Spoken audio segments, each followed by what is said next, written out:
with you and his obsession with this varsity crap. People come to us because we don't sell them uninjured. They can't refuse because of the implication. You wonder ever you're a bad man? World needs bad men. We keep the other bad men from the door. Some things are a matter of doing.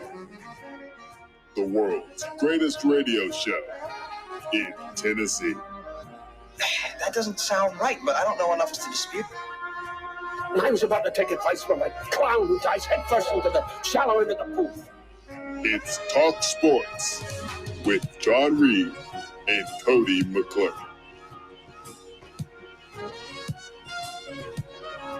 If it is to be said, so it be. So it is. So it is.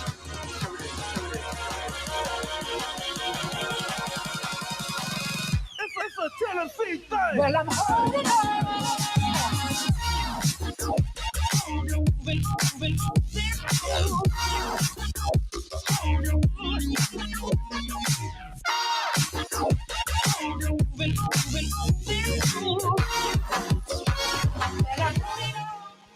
Back in the booth, back on the airwaves, coming at you live from the White Claw Hard Seltzer Studios. John Reed, no Cody McClure until Monday. Sam Beard, Bad News Bubba, they are here. We are ready to go. You're going to have to carry me because I feel like my body's giving out on me, boys. I feel like my body's giving out on me. It's December 4th. Happy Thursday. Second day of this National Signing Day window. The first day was pretty good for the Big Orange. Sam, how are you? I'm doing pretty solid this morning. Cold as hell. I was like shivering in my bed this morning. I was like, oh, I don't want to. Just one of those mornings where you don't want to get out of it because it's so cold. You just want to strap your bed to your car and just drive into work and then roll out of bed from there, get into the heat. But I'm doing all right. Watched, I think, did you talk to us about this movie at one time, John? The Black Klansman? Yeah. Yeah. Well, I mean, I've seen it. I assume I feel like we it talked at about point. it on the show one time and we were like, huh, Yeah. What'd you watch? I watched that last night. It was solid. Yeah, I mean, it's a true story, so it gets extra points for that. Yeah. John David, is it John David Washington? Is that his name? Kind of sounds right. Denzel's son. Mm-hmm. Adam Driver. I like both of them, so I liked the movie. It's been a while since I've seen it, though. But I remember liking it at the time. Mm-hmm. Did you like it? I thought it was pretty good. Like a kind of like a crime, a little bit of, there's some lighthearted moments in there kind of where they're pulling jokes on each other. It was pretty good. 96% Rotten Tomatoes now that I'm looking at it. That's crazy. Are you guys just doing like a movie a night or something? No, sometimes when there's just not great sports, it's just like, I'm not really feeling watching some other teams or some other stuff on. So sometimes it's movies. Fair enough. Tonight will probably be football and some other things. Maybe a movie too. Why not both? Yeah, I mean, it works for me. I'm not judging. I mean, I like getting in a rhythm of a movie a night. Sometimes I do it still. Recently, I've been on like TV shows though. I've been slacking in my movies. I've been doing a lot of TV. I was doing movies during October, a lot of scary movies during October, but then now it's just been like TV shows. You a Letterboxd guy? Yeah. So do you like have a total on how many movies you've watched? Well, I haven't gone back and really done throughout my Extensive. life. Yeah. Yeah, I mean, like I try to do new ones. I started my account years ago, but then I got bored with it. But then, like sometime this year, I started, marking every new one I watched. But the list isn't exactly accurate by any means. Why, are you a Letterboxd guy? No, I haven't even started it. I probably should, but we were looking at this guy who's like he reviews movies for like a living, but he's watched, it was like 6,800 movies in his life. I just don't even know how you watch that many. Are there 6,800 movies out there? I know there are. Yeah. But 6,800 movies. Let's see. 6,800 movies. Let's say how old? Let's just say he's 35. Let's say He's probably about mid-30s. let's say he's my age. So we'll call him 35, which means that we'll really give him 20 years since the age he was 15. 20 years. So 6,800 divided by, it's only 340 movies a year, which is a lot. But if you guys are doing a movie a day, and then of course, during COVID, there's some days I watch 3 or 4 movies. Really? Yeah, during COVID. Yeah. Now don't get me wrong, I'm not averaging a movie a day by any means, but maybe he's just on a rewatcher. Maybe. Because I'd like to say, like, over the last 3 or 4 years, I've probably watched at least 100 movies a year in that stretch, maybe even more, like 150. But of that 150, I'd say it's at least a 50-50 split between rewatching a movie I've already seen versus new ones. Okay. 50-50 seems pretty. Yeah. You don't strike me as much of a rewatcher. No, I love rewatching movies, especially if it's one I like. Show it to my old lady. Like, oh, you ain't seen this? Okay, let's watch it. What do you think? I watch Scream like 10 times a year, probably. So, like, I'm a rewatcher for sure. I'd say it's about a 50-50 split. Bubba, how many movies you watch a year? 6? I don't know. High or low? Higher or lower than 20? At the theater or my personal endeavors? I was thinking just your personal endeavors. Movies and movie theaters included in that, of course. But I only go to the theater like maybe 3 times a year. Yeah. Personal endeavors, 15 maybe. Yeah. That's a lot of rewatches, though. That's about what I thought. You don't seem like every time Real Still comes on, dude, I am watching that movie. The Hugh Jackman robot movie? Oh, yeah. I still haven't watched that. I assume that you're telling me it's good. And I've heard it's good. I think it's got good reviews. It's just a movie I watched as a kid, my father, and every time it's on, he's either watching or I'm watching it. And it's like one of us is going to sit down and continue watching with the other. I feel like it's one of those that when it first came out, everyone's like, man, this looks really stupid. This looks really dumb. But then you actually see people watch it. They're like, actually, no, not bad. Pretty good. I don't think I ever will watch it. I don't really. I won't say I dislike Hugh Jackman, but I don't have like a huge... You ever watch The Greatest Showman? I've actually never watched that. Would that change my opinion on Hugh Jackman? Do you like songs in your movies? Yeah, to an extent. I got no beef with musicals. I went and watched Wicked. Him and Zac Efron are 1-2. One of my favorite. Is that the Zoo movie? Barnum Circus. Yeah. Oh, yeah, that's what I mean. Thank you. The circus movie. Yeah, I don't think I've ever watched it. I've never watched High School Musical either, so I also a banger. I don't know if Zac Efron can sing or not, but like La La Land's one of my favorite movies. I love La La Land. It's a musical.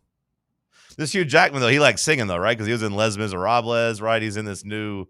I thought he's just like a Broadway theater guy. Yeah, I guess he likes to sing. He's in this new Neil Diamond cover band movie.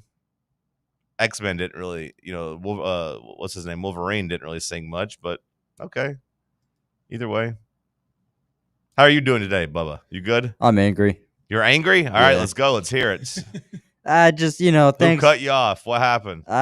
Car's starting to be in a little rough shape right now. Your car? Yeah. It's a bad feeling, especially when it gets cold outside. Trying to make preparations with another spare vehicle we have, but that's just been annoying yesterday.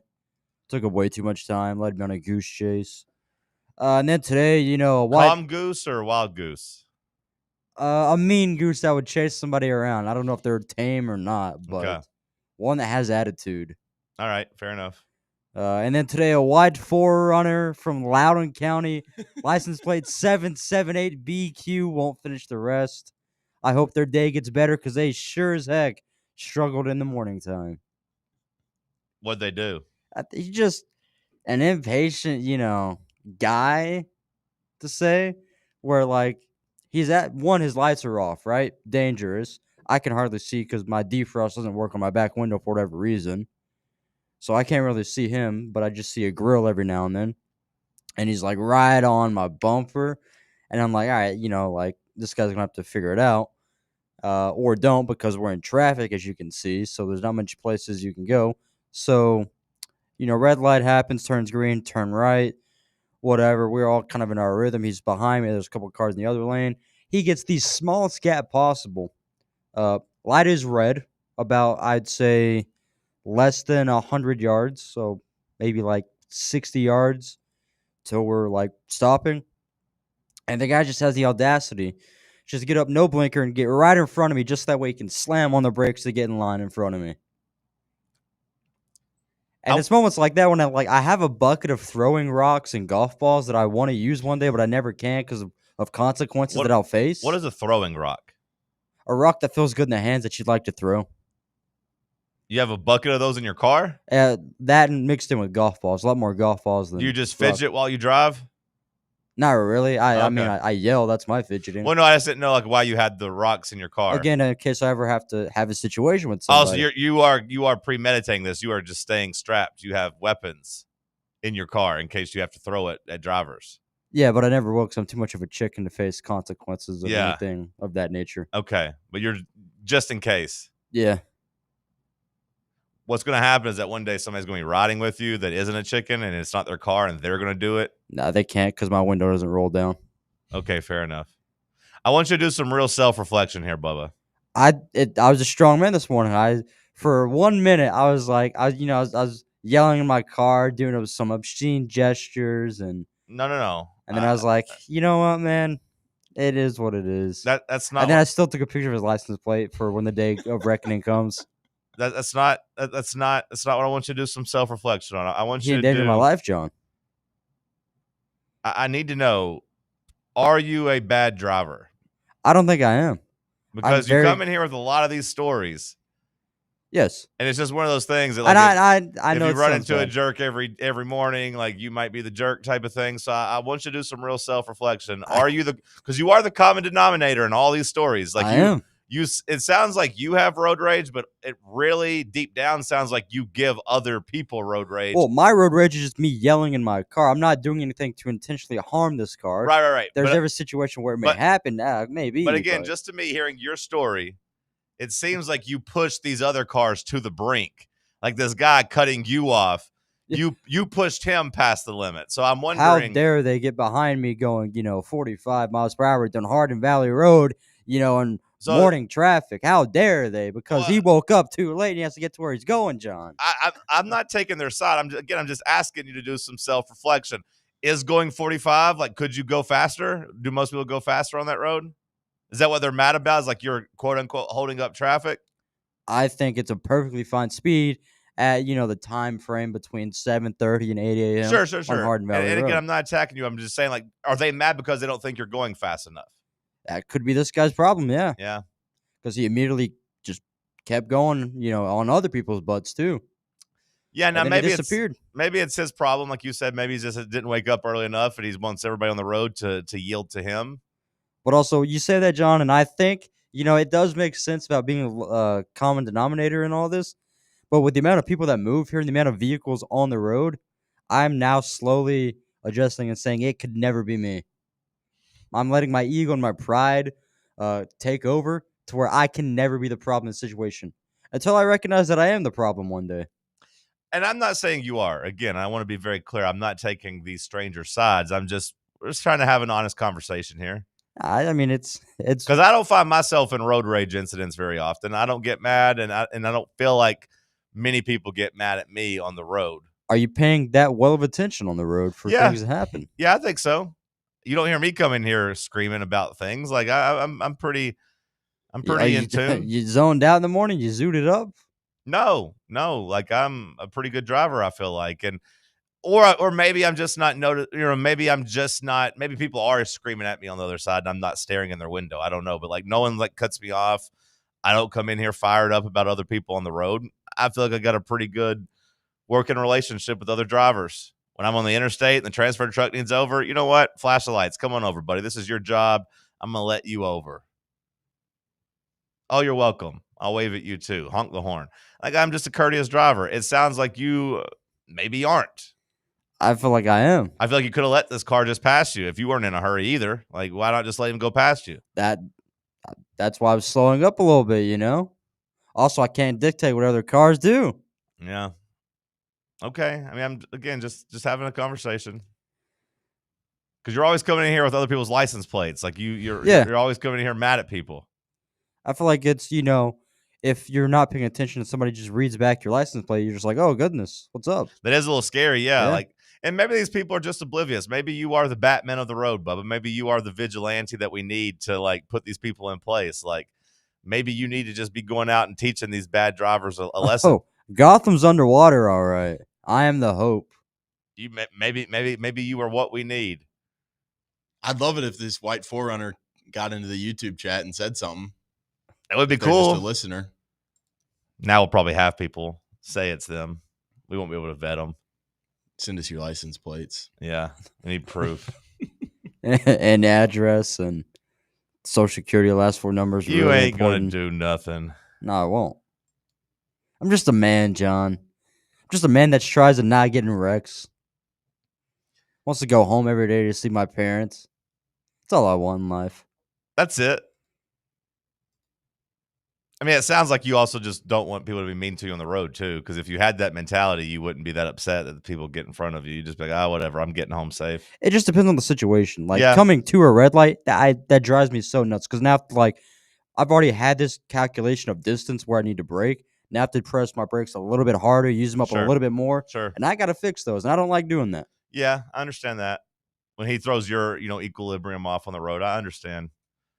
Volhawk on the chat says the only thing that gives him road rage is when there is nobody behind him and a car pulls out in front of them, then drives half a mile and turns. Yeah, that is annoying. That is annoying. When there's nobody there, but you still try to hurry and get out. Now, if there's a big line, I will sometimes go in front of people if there's a huge line, especially in the mornings, like coming out to get to work. Because like I'm in a school zone, I pull off a road. It's like, sometimes it looks close, but you're like, they're going like 20 miles an hour. I got plenty of time, plenty of room, and there's like 10 cars behind them. No, I'm going to go ahead and go then. Get to that middle lane. Get to base is what I call it. Safe. Maybe we just go ride with Bubba one day, Sam, and we judge ourselves. Let's just ride along. Yeah, let's monitor his driving. Let's see how he does. Let's take notes and be like, nope. Bubba's the problem here. Or we don't even say anything. We just have a clipboard in the front and back seat, and we just let him drive. And maybe I just send you to do it that way because either that or we both sit in the back seat because we want him to maybe like forget we're in there. We don't want anybody in the front seat. We just want to ride in the back and observe and just see how he's doing. I think it's a good idea. But for now, Bubba, just so you know, I believe you. I believe in Bubba. I want you to take the other side here, John. I believe in Bubba.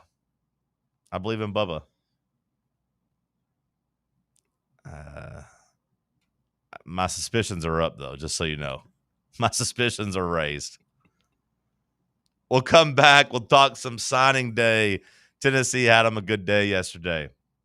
Today, not off to the home run start that you had maybe had a pipe dream for, as Savion Hyder.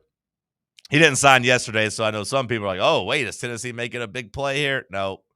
I don't know if his school just couldn't get him in the assembly hall yesterday or if they were ironing out some details or whatever, but he has officially signed with Michigan. So the 5-star running back that you went so hard after, you weren't able to flip him. I don't know if that was even really talked about or not, but I know he didn't sign yesterday. At least became somewhat of the thing to monitor, but he has announced that he has signed with Michigan. That doesn't stop Tennessee from having a good day. We'll dive into it next. Let's talk sports on Fan Run Radio. Big Orange Country's home for sports. This is Fan Run Radio. Barley's has live music on weekends, general team trivia on Wednesday nights at 8 p.m., and now live sports trivia courtesy of the Knoxville Trivia Guys every Thursday night upstairs.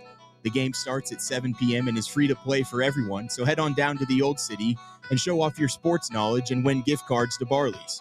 Use those gift cards to buy some delicious food and drinks, and you can take it all in with their wide selection of TVs and indoor projectors. Barley's Tap Room and Pizzeria.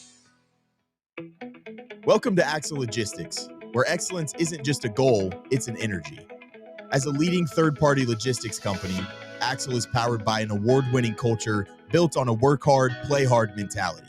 Here, the drive for success is contagious and hard work never goes unnoticed. Whether you're just starting out or looking to level up, Axel Logistics is the place to launch your career.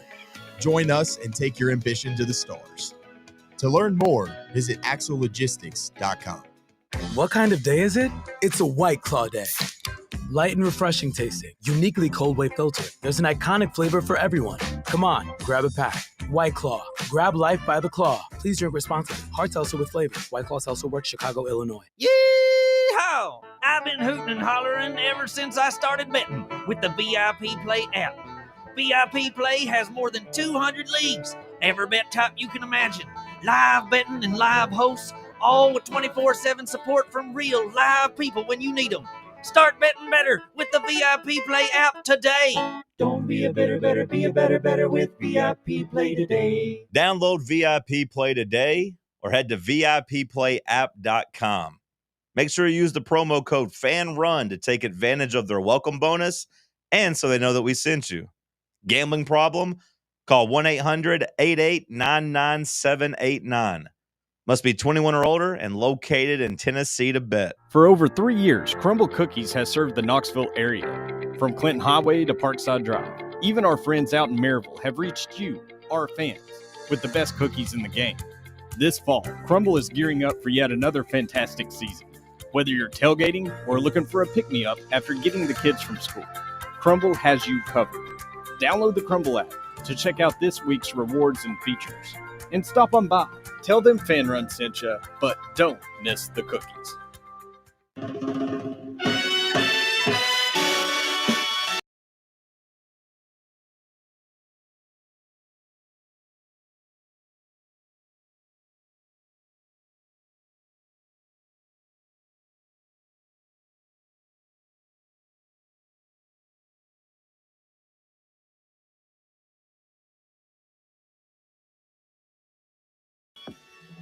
Back in the White Claw Hard Seltzer Studios. You want to do a little boozing for Thirsty Thursday? Make it White Claw. Make it responsible. Be 21 or older. You know the deal. Support the people who support Fan Run Radio. Sam, scale of 1 to 100. Grade the Vols recruiting haul. I mean, I think that's easily in like the 90s for me. That was a great day for Tennessee. You get a couple flips. You keep everyone in your class besides Celeste Moa. And I mean, I think with all things considered and kind of the way that maybe some fans were thinking that this might have gone after the season had ended, I think this coaching staff did a good job of kind of picking themselves up after a tough end of the regular season and saying, let's go win the offseason. Yep. It's going to be important for Tennessee to win the offseason. And, you know, sometimes you can roll your eyes about that or whatever, but I do feel like with the way you lost to Vanderbilt, it was imperative that you got an influx of good vibes. You needed an influx of good things to happen to your program, starting with signing day. You know, we'll see about what happens with the coaches in the coming days, whether or not Josh Heupel is going to make some serious changes there.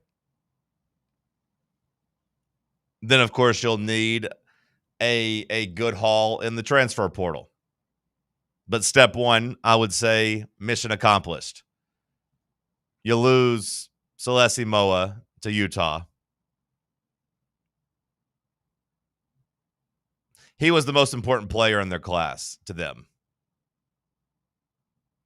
Not making excuses for Tennessee, but a legacy kid that they prioritized, that they made, you know, by far their highest paid player of the class. Sometimes you just got to tip your cap. They were a little bit more desperate to go get him a good wide receiver. Like I said, a legacy kid. Tennessee didn't necessarily have that same desperation, and at a certain number, you just say, okay, we're not gonna pay you to be here. Where that's the only reason you're here. And sometimes, look, if the other school is willing to do that, and I'm not saying Tennessee didn't do that with some guys. There's a chance they did that with Legend Bay. That was, you know, Tennessee's big haul yesterday was they got their wide receiver or athlete back because, hell, he might come here and play running back. They got their stud athlete back. I believe he gets credit for being the fastest player in Texas. which that's a pretty good, honor to hold. If you're able to go get a stud athlete out of Texas and beat Ohio State for them, yeah, go do it. And if it was just because Tennessee ponied up the most money, okay. If it's just because his mama wanted him to come to Tennessee and didn't like Ohio State, okay. We'll see how it goes. But we've been on the other side, right, where the parents didn't necessarily want their kids at Tennessee. Those maybe didn't work out when you look at least what happened with Boo Carter. Maybe Nico's family didn't necessarily care if he was at Tennessee or not. But, like, hey, it's nice to be on the right side of these one of the times. Was it Jacob Copeland down at Florida a couple years ago? Yeah. Where his mama was disgusted because he didn't come to Tennessee? Yep. She, like, walked off the stage on ESPN or whatever. Yeah, she's wearing, like, a Tennessee gear and an Alabama hat, and somebody behind him, some guy in his life, I don't know if it was his dad, his uncle, his brother, his friend, or whatever. He's, like, all decked out in Tennessee, and then you see him put on the Florida hat, and then, the mom just storms off. We were on the wrong side of that one. It's nice to be on the right side of it, where mama wants him to go to Tennessee, and mama puts her foot down. It does sound like Legend Bay's birthday is in a couple weeks. So kind of what we were talking about yesterday off air with, like, the transfer portal. Yeah, how Cal's quarterback Sagapulatelli did that with Oregon this year, where he was at Oregon and then he transfers to Cal pretty much after he commits. Austin Price did come out and say that that's overblown, just simply because, like, there doesn't have to be a signing. So, like, I know some people are saying, well, he's 17. He can't go to Ohio State if he doesn't want to. That's not true. He didn't have to technically sign with Ohio State to be there. He could just enroll in class. Like, 17-year-olds can go to college. And, of course, his birthday would be before the semester started. So there didn't have to be an official signing ceremony. So I don't think, Sam, that should really matter as much as maybe it slowed him down in the process, and then eventually mama wins out. But, like, it wasn't like he couldn't legally go to Ohio State. It's just that maybe he had to kind of have, in his mind, the blessing and never got the blessing. And he's like, fine, okay, whatever. I'll go to Tennessee. It's cool too. With that saying, do you get the vibes that Legend Bay really wants to be here? Well, I don't know. I don't know. And look, if I'm Legend Bay, like, I think if we're being honest with ourselves, if you have the choice between Ohio State and Tennessee, if you're a skill position player, I think it would be dumb not to go to Ohio State. But also, like, I do think there's other factors there. Like, I do think that Brian Hartline up and leaving did throw things into flummox as well. Did Chris Henry Jr. ever make up his mind? Did he end up at Ohio State? Because I don't think he ended up signing yesterday. Okay, I saw that he was weighing his options, and that, like, after Brian Hartline left, one of the number one players or number one wide receivers in the country, depending on which service you use, Chris Henry Jr., that he had gotten cold feet and was strongly considering just staying on the West Coast and going to Oregon or USC. So, like, with Legend Bay, like, I do think that's a wrench that was thrown into the plan too, like Hartline being out of the picture. And I do think that, like, hey, if Tennessee knew that Celeste Moa wasn't coming to Tennessee, all of a sudden that freed up a little money. Maybe you could have made your offer a little bit better. I don't think Legend Bay is getting forced to Tennessee against his will. Like, I don't think he hates Tennessee by any means. You know what I mean? Like, I feel like maybe it wasn't the first choice, but, like, hey, maybe everything kind of got thrown together and threw him off whack to where he said, okay, yeah, Ma, listen, add you in here too. Like, if you had given me your blessing to go to Ohio State, maybe we would tough this out. But, like, maybe this is a message from God that all this stuff is going wrong and that all this is changing. Okay, I'll listen to you. I'll go to Tennessee. We'll give it a chance. I don't necessarily worry that he's going to come here and be miserable. Quite frankly, just because, Sam, I think in the back of your mind on signing day, at least I don't know how you guys feel, but for me, when I look at the signing day in 2025, the last couple of years, half these guys are going to transfer regardless. Fair. Like, Legend Bay could be all in on Tennessee and still transfer in a year. Like, I don't really get worked up about that, because there's a couple things that I think matter more. And one of those is the vibes, and one of those is the national perception. And I think, mom aside, money aside, whatever, you were able to go and flip a big-time player from Ohio State. You were able to finish, at least as of right now, third in the SEC, just right behind Georgia and Alabama. And you were able to finish top 7 in the country on 247. And to me, that stuff matters more. You'll deal with the fallout a year later because, like I said, all across the country, you'll have guys enter the transfer portal. Mm-hmm. At least that's how I feel. Bubba, do you have any signing day thoughts? So for what it's worth, for Legend Bay, on Rivals, it shows main recruiter, which I don't know how well you can trust these. Right. But it shows the main recruiter as Carlos Lachlan, which is the running back coach. Okay. And ours was Kelsey Pope. Yeah, no, well, there is talk. So I don't know if position really mattered when it came down to the decision. Yeah, I don't know. Because there is talk that he might play running back here at Tennessee. Like there is at least that's on the radar. Like he's an elite athlete. He's fast. Tennessee is going to have more of a need at running back than wide receiver. So I don't know. I think I'd be pretty fired up at either one, but like, yeah, put him at running back, get him on the field as a freshman.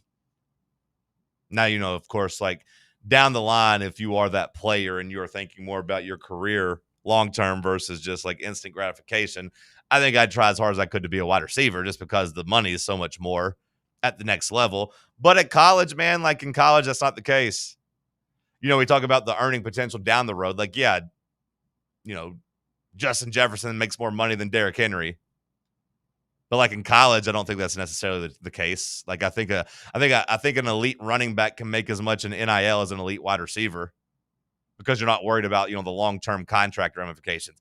I'm not worried about what he looks like at 27 or 28. I care about what he looks like in his early 20s. So like I do think there's some good earning potential there, in college. Which is, maybe the running backs are maybe the biggest benefactors, or at least one of the biggest benefactors of NIL, because they can, actually make some money in the prime of their body before they get chewed up, and like because their NFL careers aren't nearly as long or lucrative. So this statement comes with no prior relevance or anything, but this Lachlan guy could end up at UT at some point in time. He went to UTC, coached all throughout high school here in Tennessee. Okay. So you got him leaving Ohio State to come to Tennessee. All right, maybe a couple years down the road. Just bring him with him. Hey, Legend Bay's here. You just come here, hang out too, buddy. It'll be fine. We'll find a spot on staff for you. Bubba's getting the momentum rolling there. Go ahead. Sounds good. But yeah, like Tennessee finished top 7 on 247. They finished top 7 on 3. The stars feel good in terms of the allotment there. It's not like you're 3-star loaded. It's not like you're at the top of this ranking just because you had a bunch of guys. Like you could say that maybe a little bit with USC. They got the number 1 class in the country, but when I look, they got 35 guys compared to everyone else that's kind of in the upper 20s. They got quite a few more guys in them. Georgia took 31. That's just so many freshmen, man. It is. It's a lot. But if you're Georgia, maybe that you're going to have a lot of your class transfer out that doesn't want to sit around and wait. And Georgia, Georgia was one of the teams and Tennessee was too. And it did work out to varying results. But I do remember in the offseason we had, was it 5 teams, I believe, that were investing highly in their own young players versus the transfer portal. It was Georgia, Alabama, Tennessee, Texas, and Florida. You could say it was a failure for Florida. I don't know how you would view that strategy with Tennessee. I don't think it was necessarily our young players that failed us this year, but could you have gone out and been a little bit more aggressive in the portal and had some veterans here? If you have a veteran cornerback out there instead of Ty Redmond, does he stop Georgia at the end of the game? Maybe, but in that particular instance, you had so many injuries at cornerback that maybe that wasn't even a factor. But you understand the point I'm making. I think betting on the young guys worked for Tennessee when it came to wide receivers. I don't think you'd have had very many transfer portal wide receivers come in and been better than Staley and Matthews. Mm-hmm. But it fell for Florida. Texas, Tennessee, you can say results vary. Georgia and Alabama didn't seem like they needed a bunch of transfer portal guys. You know what I mean? It seemed like going through high school was working for them. Tennessee, Alabama, and Georgia, I don't think there's a coincidence that those are the 3 highest SEC teams either. They are really focused on high school recruiting, whereas maybe the rest of the conference is slowing down a little bit on that. Tennessee, Georgia, and Alabama are not. Until further notice, I still want to be in the same boat as Georgia and Alabama. Mm-hmm. Let's just copy what they're doing. Research and duplicate. Do what they're doing. I'm good with that. But yeah, to overall Tennessee, you gave them a 90 yesterday. I'm good with that. I think it was a strong day. It's a big time day. Is there any other thing we're waiting for today? It feels like we're kind of, I feel like it's kind of wound down, right? Like I feel like Moa and the pipe dream of Hyder was kind of the only thing left on the radar. And Hyder at Michigan, Moa's going to Utah. Yeah, it doesn't feel like there's a whole lot left. I know that the steam on that Wisconsin running back cooled off quite a bit, and he flipped to West Virginia. And maybe it's sad. Maybe I owe Steve Slayton and Pat White an apology because those guys used to be really cool. But when I saw that he was going to West Virginia, it just gave me such a gross feeling. I was like, West Virginia. I couldn't think of a Power 4 school that I think is less cool right now than West Virginia, especially when it comes to football. But it's sad because back in my day, Sam, they had a really cool football program with Rich Rod back there. You had Owen. They got him back. You had and I know, but that's the problem is it's not cool anymore. You had Owen Schmidt running through people, busting his head up. You had Slayton and Pat White. Those guys were cool. Even Noel Devine was cool. Basketball, you had big Pitt Snoggle. You remember Pitt Snoggle? That was before your time. Have you heard of the legend of Pitt Snoggle? Yeah. He was cool. Even after him, when Huggins was there, they had some pretty cool guys. Now, they just seem rudderless in football. They seem rudderless in basketball. They ain't got nothing going on for them. They're just holding on to that Tavon Austin highlight tape. Tavon Austin, good name, good pull. I knew there was somebody I was forgetting there. I went with Noel Devine instead, but yeah, it's a good one. So when I saw that running back went there, I was like, okay, Tennessee must not have really wanted him because surely to God he wouldn't choose to go to West Virginia of all places. Is he from there? I mean, is he from that area? I mean, not that it really matters because, like I said, it's a dead program. But I mean, they've recruited some pretty good running backs recently. They've got West Virginia has. They had C.J. Johnson before he transferred to Ohio State. Okay, they're a feeder system. Just come here and play, and then we'll get you to a big school. Yeah, that is sad though, because like I said, that whole entire university feels like they've just become irrelevant. Maybe it was the move to the Big 12. Maybe that's what did them in. It's been a decline ever since then. Will Grier was their last stand. David Sills. It's another good pull. Those two guys tore us up in Charlotte, and I had terrible time. Yeah. Maybe we were their last highlights. That and they played that. They played one classic game against Baylor or TCU maybe around that time. I feel like they had a high scoring game there that was fun that maybe kept Baylor out of the title, out of the playoffs or something. But yeah, it's over now. It's over now. Maybe it was McAfee money. Maybe. I guess they got that going for them. Is they got the biggest name in sports media kind of representing them. I guess maybe he could try to pull them up by the bootstraps and have them be relevant or something. But yeah, maybe McAfee's given some money. Otherwise, you did get a couple flips that you were thinking about. You did get a couple clips that you were waiting on. Carter Gooden, the UCLA commitment, became a Vol. That was expected. Jordan Carter was not necessarily a flip, but he was a guy that was committed to Texas A&M for a long time. You beat out, a couple of big schools for him. He says, I'm coming home. You're able to go get him. JJ Finch, which I know that we do this thing where we call him the highest star ranking, hey, he's a 4-star, but every time I see his name on these sites, it says 3-star. Where's he a 4-star at?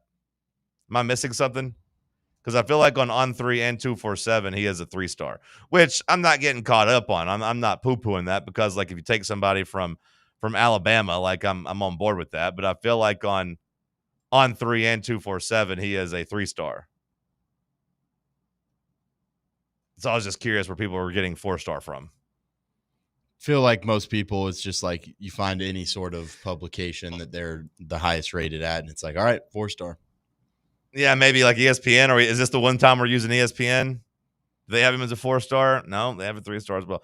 Either way, we'll call him a 4-star. Maybe everyone's just assuming he's a 4-star because he's going to Tennessee after being committed to Alabama. But either way, Tennessee had a pretty good day. We'll get to your comments.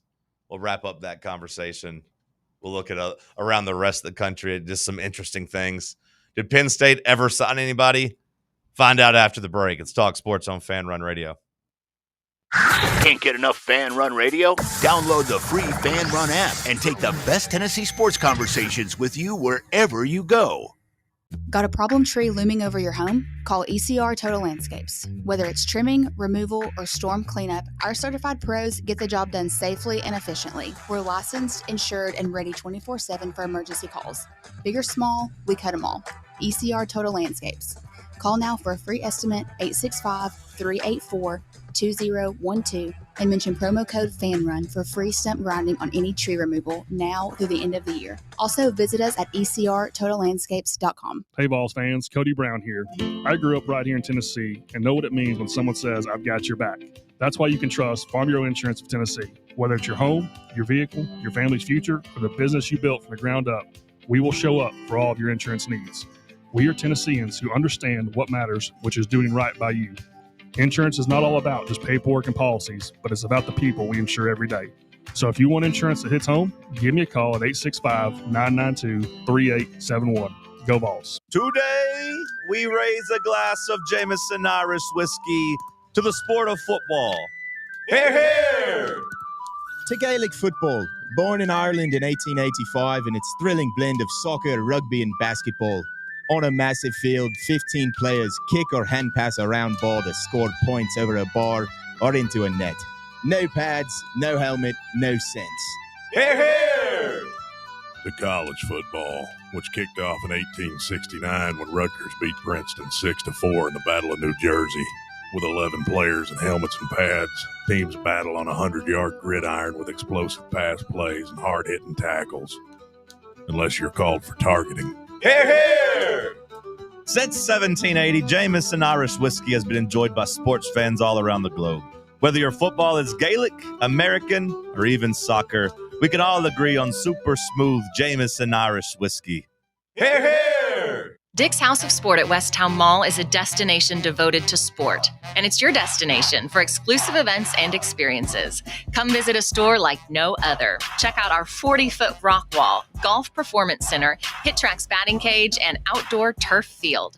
You can now rent our space for private events and birthday parties. Learn more about our events and exclusive product launches on Facebook and Instagram at Dick's House of Sport KNX.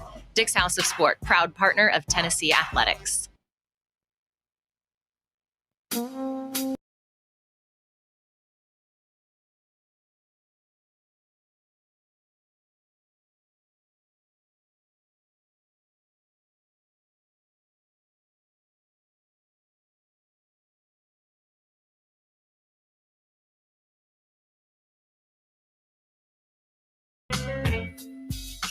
It does appear that Penn State got 2 signees yesterday. Good for them. They got a quarterback named Peyton Falzone that looks like a real dork, but he is a 4-star quarterback and got an edge rusher. Where's old Falzone from? Does it say? Pennsylvania. Fake Italian. Nazareth, Pennsylvania. Could be Falzone, I guess, but I'm reading it as Falzone. They are a train wreck. They're very interesting to me though. Like what they end up doing at coach, I find to be, at least for my money, much more interesting than Lane Kiffin. At this point in the game, is it even worth hiring a coach? As opposed to what? Just not hiring a guy? Run it back with that interim for one more year and then just go to the coaching cycle next year and just punt on the season, basically. God. I mean, I understand what you're saying. I mean, it's either have an interim who can at least keep you afloat or pick a guy who's clearly not fit for the Penn State job right now because every good candidate's been taken. keep the interim or get down on your knees and grovel for Brian Kelly? Which one do you find to be a better solution? Because I don't understand why they just don't call Brian Kelly at this point. Yeah. Like, to me, Brian Kelly, I know he's a jerk. I know he's kind of, damaged goods at this point, perception-wise. But, like, you could do a lot worse in any coaching search than coming out with a guy with his resume. Like, I don't think he was as bad as everyone else did at LSU. Like, he didn't live up to their expectations, but he also just wasn't a cultural fit, and they just didn't really like him. But it wasn't like he pulled out a bunch of 6-6 or 4-8 seasons. I mean, like, I think his quarterback got hurt this year, and it kind of derailed him. But, like, I don't know. To me, I'd rather hire Brian Kelly and just call it a day. Now, maybe he's not interested. Maybe if you couldn't can't work. I mean, I'm just thinking, like, if you can't work with the talent that you get just for free over at LSU, what are you going to do at Penn State when you got to go take 3 flights and a bus to go get to the campus? Yeah, no, that's completely fair. Now, I would say that, I don't think it'd be nearly as hard to beat James Franklin, at Penn State just against the Big Ten. Maybe Penn State's recalibrated this whole thing, right? Where they're like, hey, we don't want to be James Franklin. We're better than that. Maybe now they're like, you know what? Actually, our bad. We are not better than that. Sorry, James Franklin. You were right. We were wrong. Maybe just if you're Penn State at this point, are you just like, hey, you know what? 9-3. Yeah, 10-2. We love that. At this point, we just want a coach. Maybe their fans would be so disgusted from this search that no coach would be. Maybe Brian Kelly wouldn't get them excited. Maybe they would prefer to do what you said, Sam, and just roll it with the interim and try again. But that just feels so uninspiring. I understand your point is that none of these hires are going to feel inspiring at this point. I get that, but they have completely gutted their program. And I got to be honest, like, whenever they fired James Franklin, I defended the move. I said, hey, I understand not being okay with where he's at.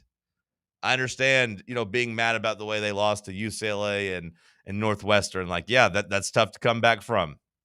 Hey, his brand of football, that's pretty gross. But I got to say that the way this has ended up for them, it was obviously a mistake. There's no real way of salvaging it. You could have got by with firing James Franklin had you landed the plane on hiring somebody else. And I don't even think it would have had to have been a stud, just literally anybody else. Land any of these coaches.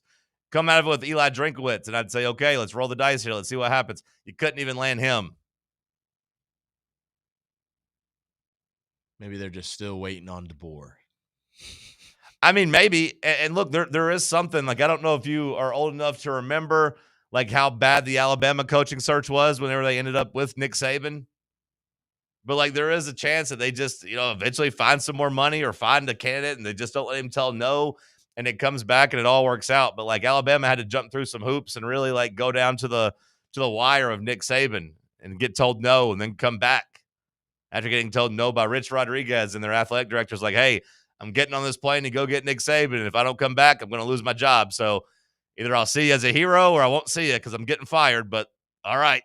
And, of course, it came back with Nick Saban, and the rest was history and misery down there. But, there's still a chance, I guess, Penn State could salvage something. But for now, it looks like a big, big time disaster and a big misstep, and one that I thought, okay, let's see how it works out. I'll give them a chance. Doesn't seem like they made the right decision there, getting rid of James Franklin. A lot of my point about just the interim is just like the timing of the football calendar right now of like, well, we already missed signing day. So you've lost your entire class. And now if you take another week or two to go get another candidate, then it's going to take another week or two for them to go put a staff together. And then you've got the transfer portal just passing you by. And all of a sudden you just don't have a roster. Like, at some point you got to go build this roster for next year. 100%.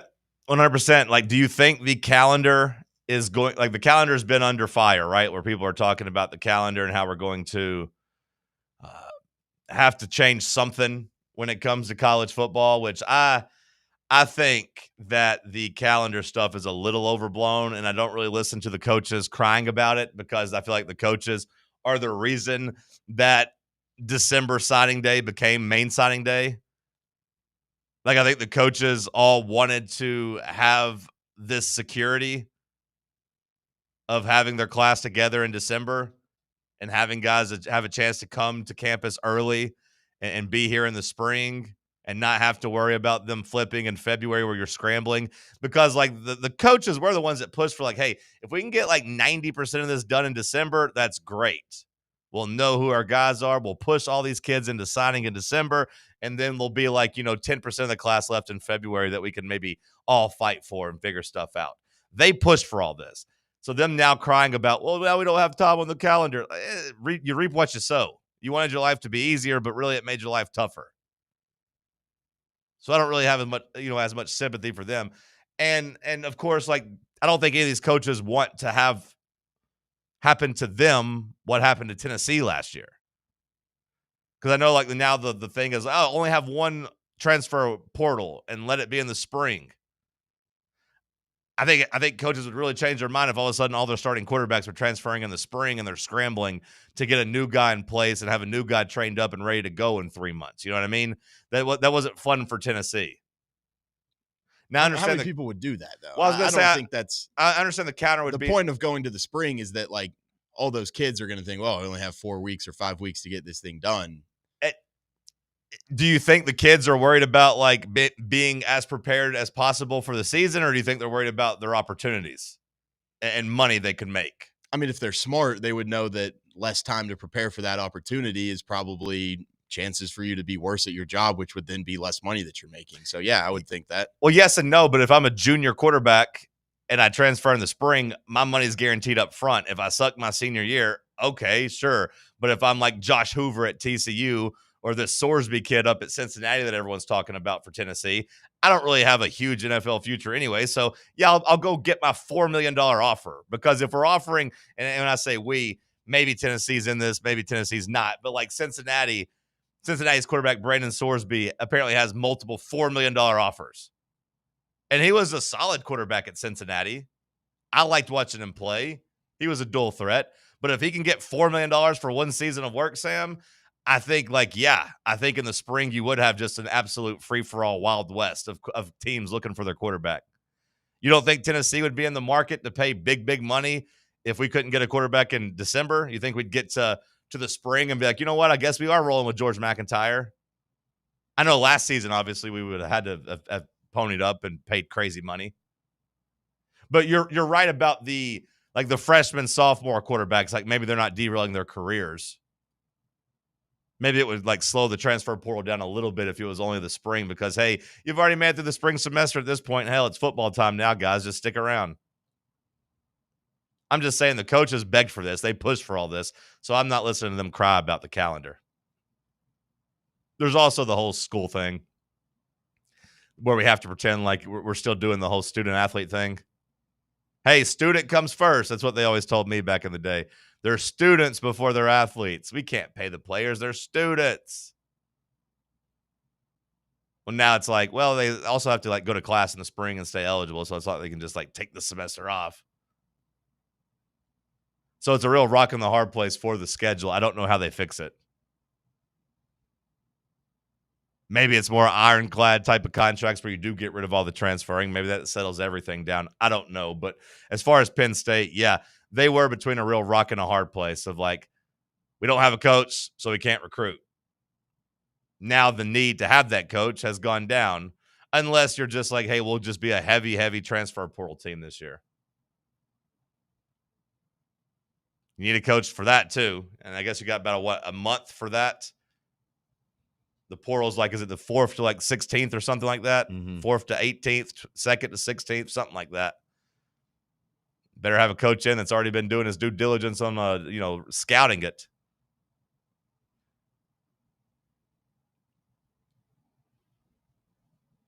Whoops. Probably should have just kept James Franklin. Probably should have been a little bit more aggressive with other coaches versus trying to go take a Mormon out of Provo. Yeah. Bad results. It's the opposite of what we talked about, a couple of days ago with, good process, bad results, bad process, good results. I didn't mind Penn State's process here of firing James Franklin and doing it early. I think they made a fatal mistake, though, of underestimating how vindictive Jimmy Sexton was going to be towards them. And B, I think they overestimated just how appealing it is to live in Happy Valley under the shadow of Joe Paterno and a coach that you fired for winning a bunch of games but not winning a championship in James Franklin.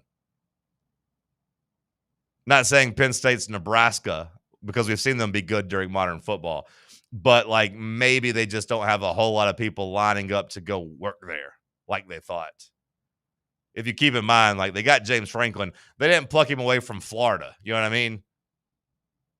When they hired Bill O'Brien, they didn't pluck him away from an established head coaching job. Like the two coaches they've made, they promoted an offensive coordinator in the NFL to a head coach, and they went and hired Vandy's coach back when winning 7 or 8 games at Vandy was a really, really big deal.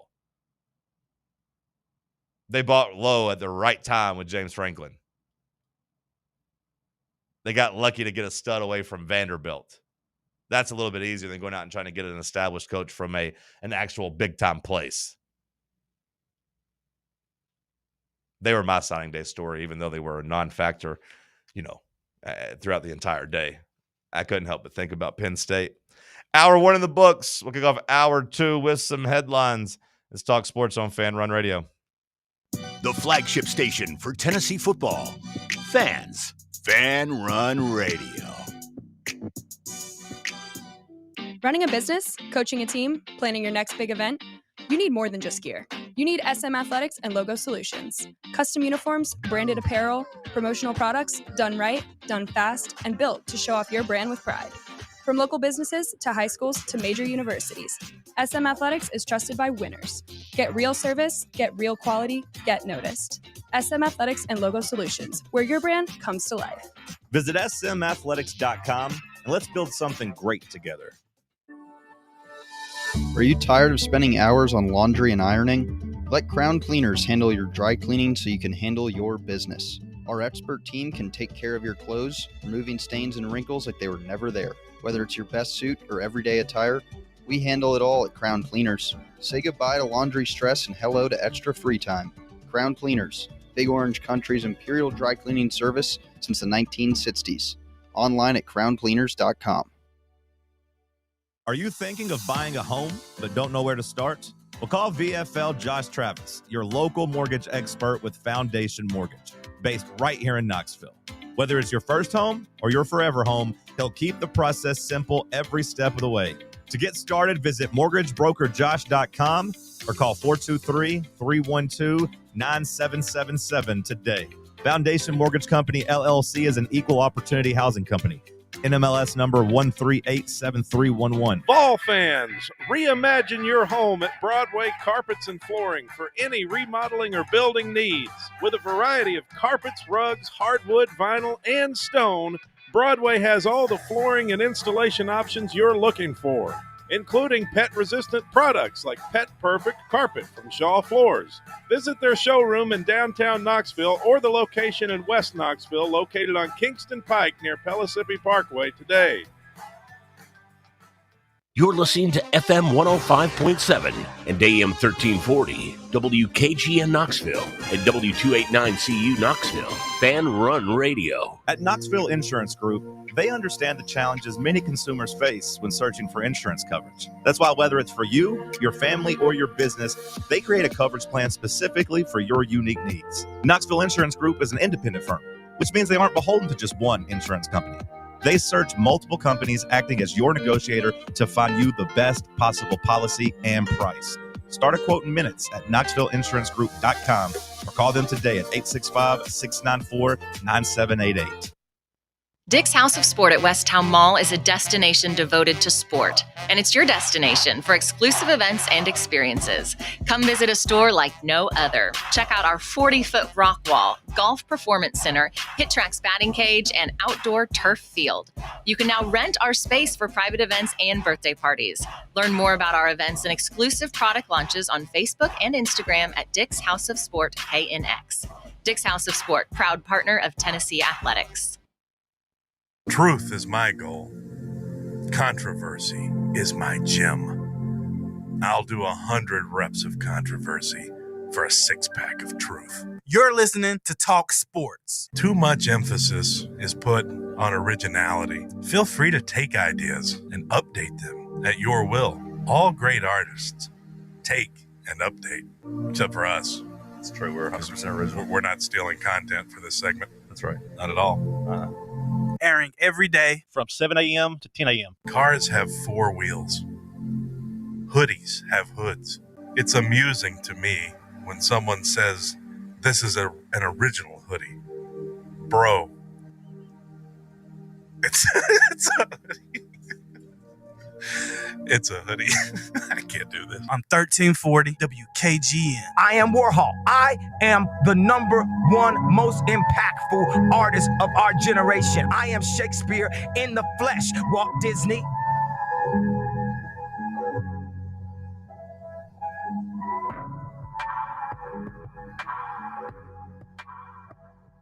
Hour number 2 kicking off here in the White Claw Hard Seltzer Studios.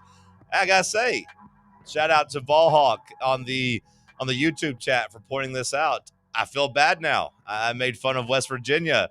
Apparently, just right down the road here, my high school, McMinn County. Shout out to the Cherokees.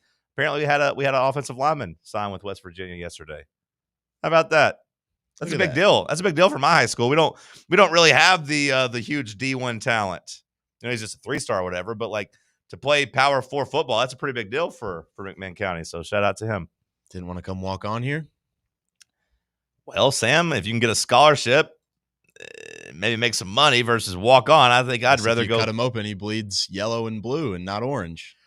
Yeah, you know, back in my day, second time I've had to say that, my high school was pretty mixed. That was around the downfall of Tennessee football, though. So it was like 05 to 08. There were a lot of people there that rooted for Florida or Alabama. It was very annoying, very gross. Like they definitely lost their stranglehold on Tennessee. And my good buddy Adam was rooting for damn Oklahoma. I still try to give him flack for that now. But I mean, like, yeah, they lost Tennessee. They lost East Tennessee a little bit. You know, once you got out of the Knoxville area, so that kid might not have really grown up a Tennessee fan. I don't know, but kind of cool. Good for him. They haven't had a lot of D1 talent. Did have Juwan Smith, though, back in the day. Shout out to him. It was really funny in science class because our basketball coach at the time was our science teacher. And being in his class around the time that Bruce Pearl made a statement, basically when Juwan Smith got to campus, that was like, this guy's a diamond in the rough. Like, I don't know what the hell his coach, what his high school coach was doing and why he doesn't have any offers or why he didn't get recruited. Like, this guy's awesome. Just completely like took a blowtorch to the coach there of like, this guy must have been a real moron. How did Juwan not have any big offers? He's doing the best he could. He was just trying to teach biology and coach a little ball. Got to grade a few papers at night. He was an all right teacher. I don't know how he was as a coach, but he was an all right teacher. Hour 2 headlines. What you got, Sammy? Eagles offensive coordinator Kevin Patullo believes that people crossed a line after fans egged his house following their 24-15 loss to the Bears on Black Friday. There was a video that surfaced where there were multiple people appearing to throw objects at his home in New Jersey. Police are still investigating the incident. He said it is perfectly acceptable to sit up here and talk about what's going on, how to fix it, what we're going to do going forward. And we know that, but when it involves your family, obviously it crosses the line. And so that happened. At this point, we just got to move on. We're trying to win. That's all we want to do is focus, whether it's my family, whether it's the team. We're all trying to do is get together and focus on this week. Every rational person agrees with him, right? Yeah, I mean, it's mostly just like Philadelphia fans, you know, like they're just, who knows what they want to do to their players and their coaches and everything. But yeah, egging a house is a little far. I just think knowing where he lives and like showing up at his house, it's not even egging the house to me. Well, it's not even egging the house to me. Like if they just showed up and like was protesting outside of his house, that's too far to me. I don't want these lunatics to know where I live, or at least like let me know that they know where I live. Yeah. They're crazy. I do feel like plenty of Tennessee fans know where like our coaches live. Do they? I have no clue where Josh Heupel lives. I don't either, but I feel like that.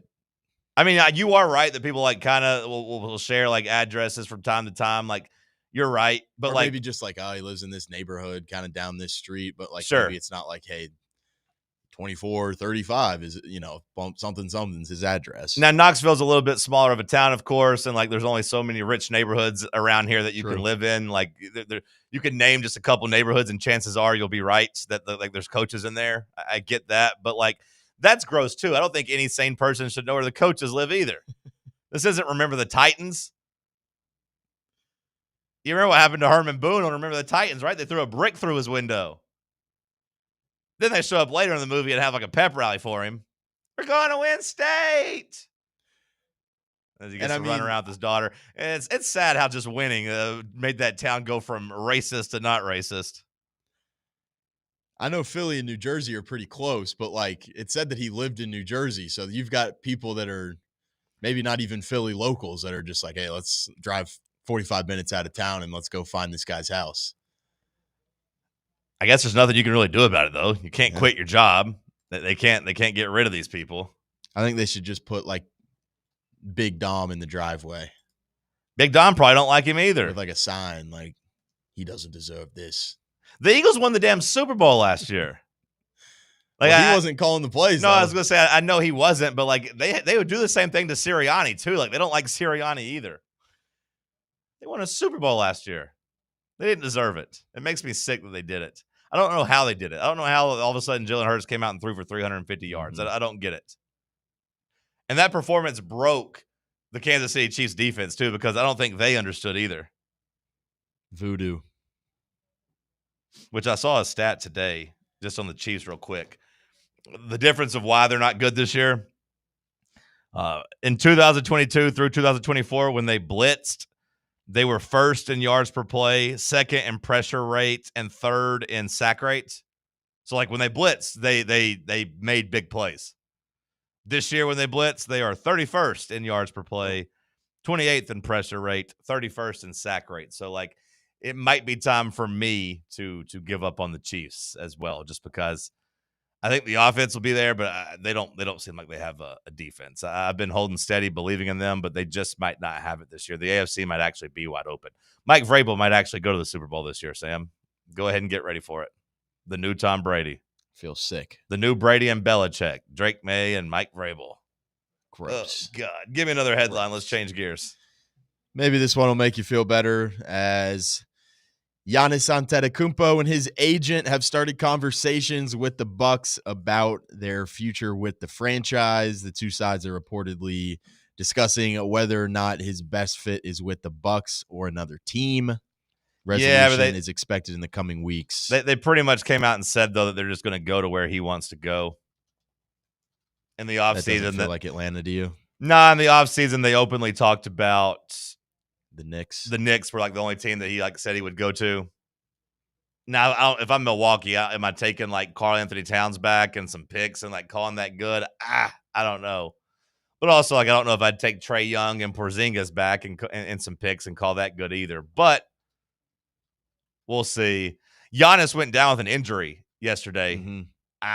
I know they're calling it his calf, but like I did see some people saying, it kind of looked like it might be an Achilles. I saw some report this morning that like they ruled that out. They've ruled that out? Okay. Yeah. Okay. Yeah. Because the latest I saw is that they're still waiting to do an MRI today. So, okay. But at least if they've ruled that out, that's good. That'd have been bad. That'd have been crazy timing had like the trade. That would have been brutal. Had the trade talks come out and he like tore his Achilles or something. But all right, if it's just a calf, I mean that might have been the last play you'll ever see him have in Milwaukee, though. Like he might not ever play for them again if he goes down in the sideline for a month or so, because I'd say most of these teams will still be willing to trade for him, leading up to the trade deadline in February. How old is he? I think he's 30. It's a lot younger than I thought he was. I mean, he's been in the league since he was like 18 and has been, really good starting. Yeah, he turns 31 on December 6th. So Gotcha. he's turning 31 in just 2 days, but I mean, yeah, he's been a MVP level player since 2017. So I mean, 10 years of dominance. That's pretty damn good. I don't know how he'll age, when he loses some of his athleticism, because you don't have the jump. That's like all his game, basically. Yeah, he doesn't have the jump shooting. It's all like, hey, bigger, faster, stronger. Like, I don't know how he'll age. On one hand, like, he should age better than Shaq because Shaq was fat. Most 7-footers start, breaking down. He's not your typical 7-footer because he's not bulky. There's not a lot of weight on those legs. But, honestly, I know you said it from a Hawks perspective. I don't know if I would trade a lot of pieces for Giannis. Like, if it was like, hey, trade Trae Young for Giannis and Porzingis, who's on an expiring deal, sure. I'd do that because I don't really want to sign Trae Young long term. You got too many young pieces and good picks to go take an aging superstar. Yeah, but it was like, hey, trade Jalen Johnson for Giannis. At this point, I would say no. Jalen Johnson's 23. Like, I would rather have him than Giannis. If I'm the Knicks, I don't know if I love Karl Anthony Towns. I'd probably trade him for sure. But I don't know about other teams, like if I'd give up a young stud. Like if I'm the Timberwolves, I'd keep Anthony Edwards. I'm good. What'll be scary is when the Spurs are able to maybe pair him with Wemby. They got some draft assets and some good young players. I am interested where he goes. I hope it's not the Knicks. That's the one place I don't want to see him go. Maybe it's because it would probably win them the East this year. A Brunson Giannis combo probably wins them the East. I don't want to see him go there. I don't want those fans to be happy. Deshaun Watson returning to practice for the first time since 2024 with his Achilles tear.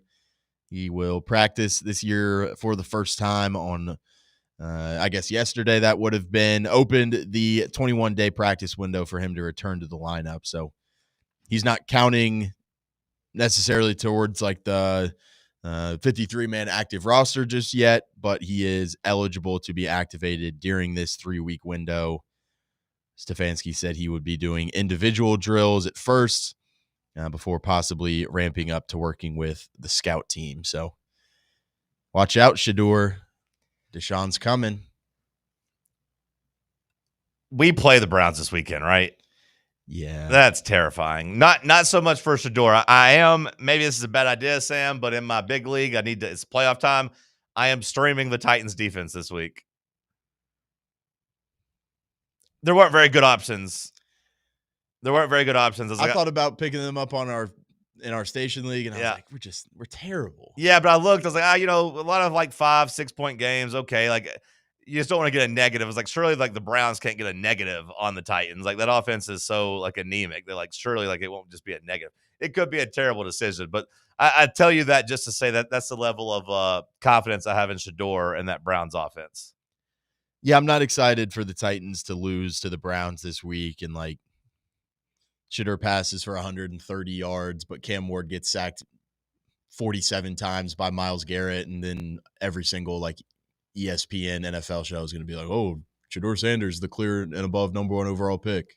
Over under 7.5 sacks for the Browns this week. Might as well take the over, man. Yeah. Myles Garrett might have like 4 himself. Yeah. J.C. Latham's going to look like a traffic cone next to Myles Garrett. Well, Dan Moore's like, he can't block Myles Garrett at all either. So, like, neither one of our tackles can. How is our offensive line still so bad?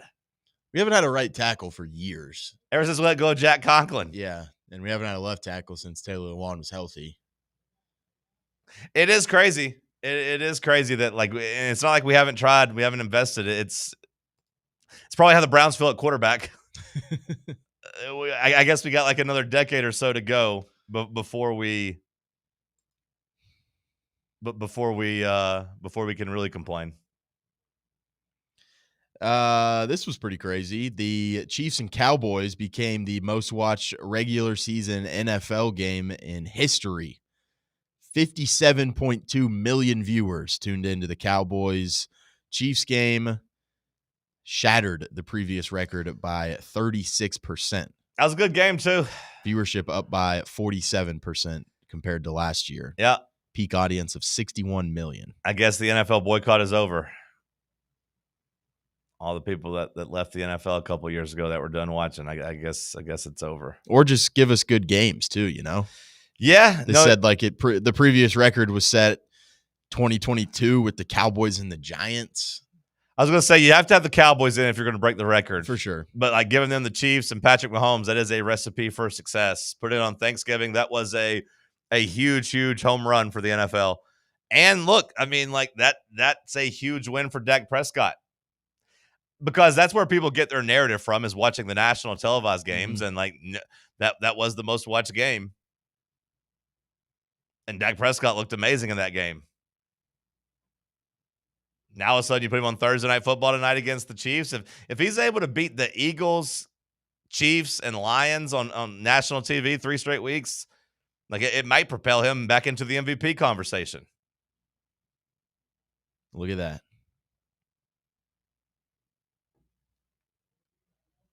I like me some Dak.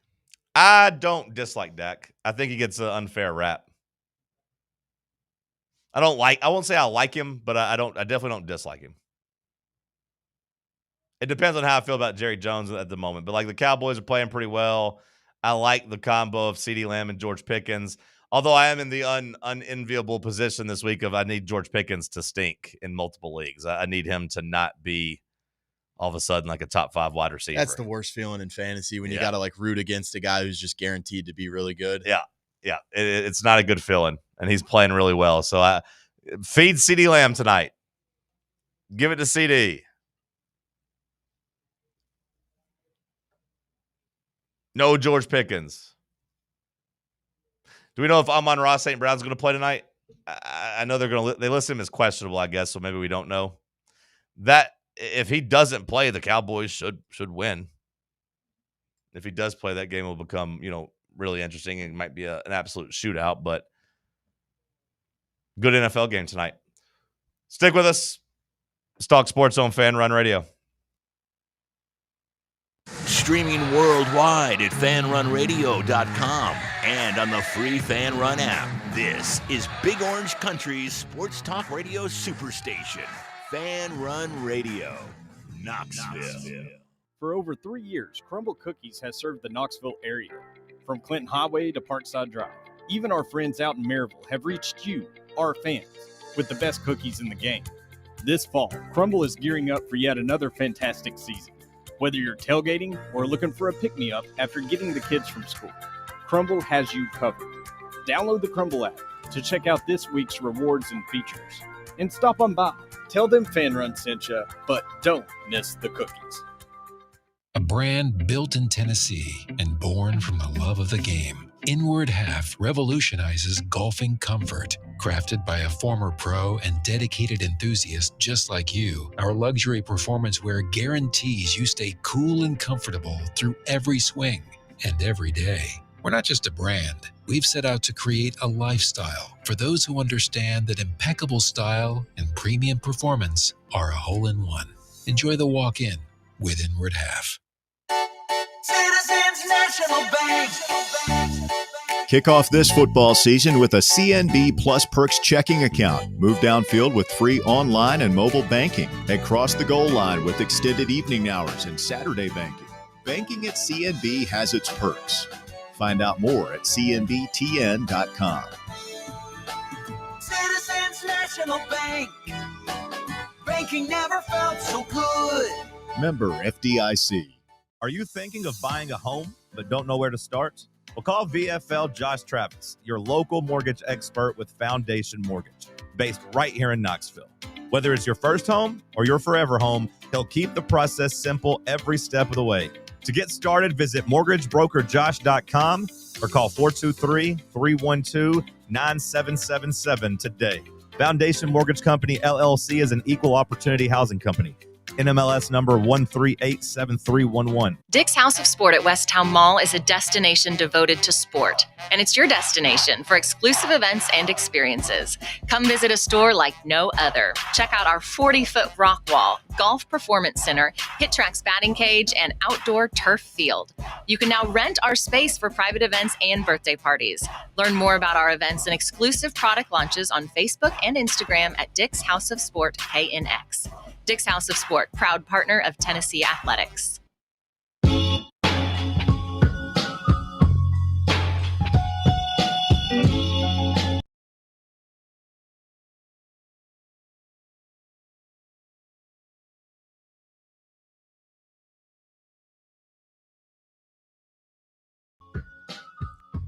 We talked a little bit about Brendan Sorsby, Tony Basilio, who you can hear on this station every day from 11 to 1 right here on Fan Run Radio. He was talking about Sorsby yesterday and how there's some family connection there. Cincinnati and Knoxville is not a long drive anyways, but the family lives here in Knoxville. Austin Price was talked about it. People were going through and finding other stuff. I guess at Big 12 Media Day, Sam, they were asking all the quarterbacks about their dream venue to play a road game at. And his answer was Neyland Stadium, and talked about how he's come to many games here and how the fans are passionate. It's always sold out. It's a great stadium, yada, yada, yada. There's also talk out there that he spent the bye week, early in the season watching a game here at Neyland Stadium. So, there is a connection there, and he is being talked about as basically being one of the veteran quarterbacks that could be this one-year rental as he just finished up his junior season at Cincinnati. The Sports Illustrated side, it was a Sports Illustrated website that covers Cincinnati. I don't know exactly how that works or who it was, but they reported that there are apparently multiple $4 million offers on the table right now for Sorsby to transfer to their school and play quarterback. I also just saw that Brendan Sorsby quote from Big 12 Media Days, which does make me feel good about that. I don't love a $4 million, $4 million transfer rental necessarily, but I also don't necessarily know the common asking price for any transfer quarterbacks. That might just be the baseline nowadays. Yep, that's what I was going to say. That's what I was going to say is that $4 million 2 or 3 years ago was reserved for the absolute top of the class. It was crazy. And then last year you had Mensa and Carson Beck get $4 million. I would imagine, Sam, that pretty much any transfer quarterback is going to get $4 million. That's almost, to me, what I feel like the starting price is going to be for a starting quarterback. And someone like Lenore Sellers at South Carolina, if he enters the portal, he'll be more like $6 or $7 million. Because just like with the coaches, salaries are going to keep going up. I've talked about how Tennessee is going to have a lot more money to spend in the portal. That doesn't necessarily mean that you're going to be able to just go get a bunch of more players. It just means that you get more money. It's inflation, just like it works in real life. Hey, I make more money now at work. Oh, wait, why is my Whopper $12 now? Why is my Wendy's combo $12? Because when you got more money, the price goes up. That's how the world works, unfortunately. So if Tennessee has all this extra money to spend, that just means the salaries are going to go up and your quarterback goes from $2 million to $4 million. Your running backs go from, $800,000 to $1.4 million.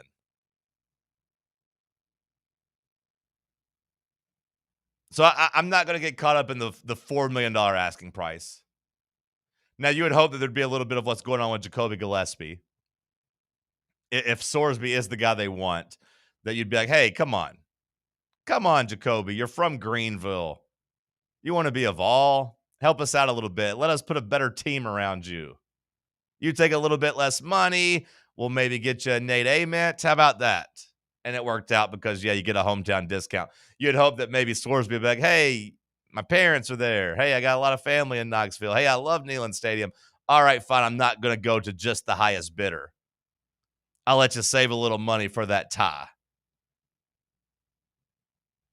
But yeah, I'm not gonna get caught up on the dollars just because, like I said, I just think that's the price of doing business with any starting quarterback. Mm-hmm. I mean, looking at him, like I'd absolutely take Sorsby. I mean, good dual threat type of guy. He can run. Takes care of the football too. You know, I mean, I think the Aguilar stuff, you saw kind of the gunslinger, but you also saw a lot of the picks. I think when you look at Sorsby, he's a guy that feels like he's kind of making the right reads, making the right decisions, not putting the ball in harm's way too often. The game log leaves a little bit to be desired. I watched a couple of Cincinnati games this year.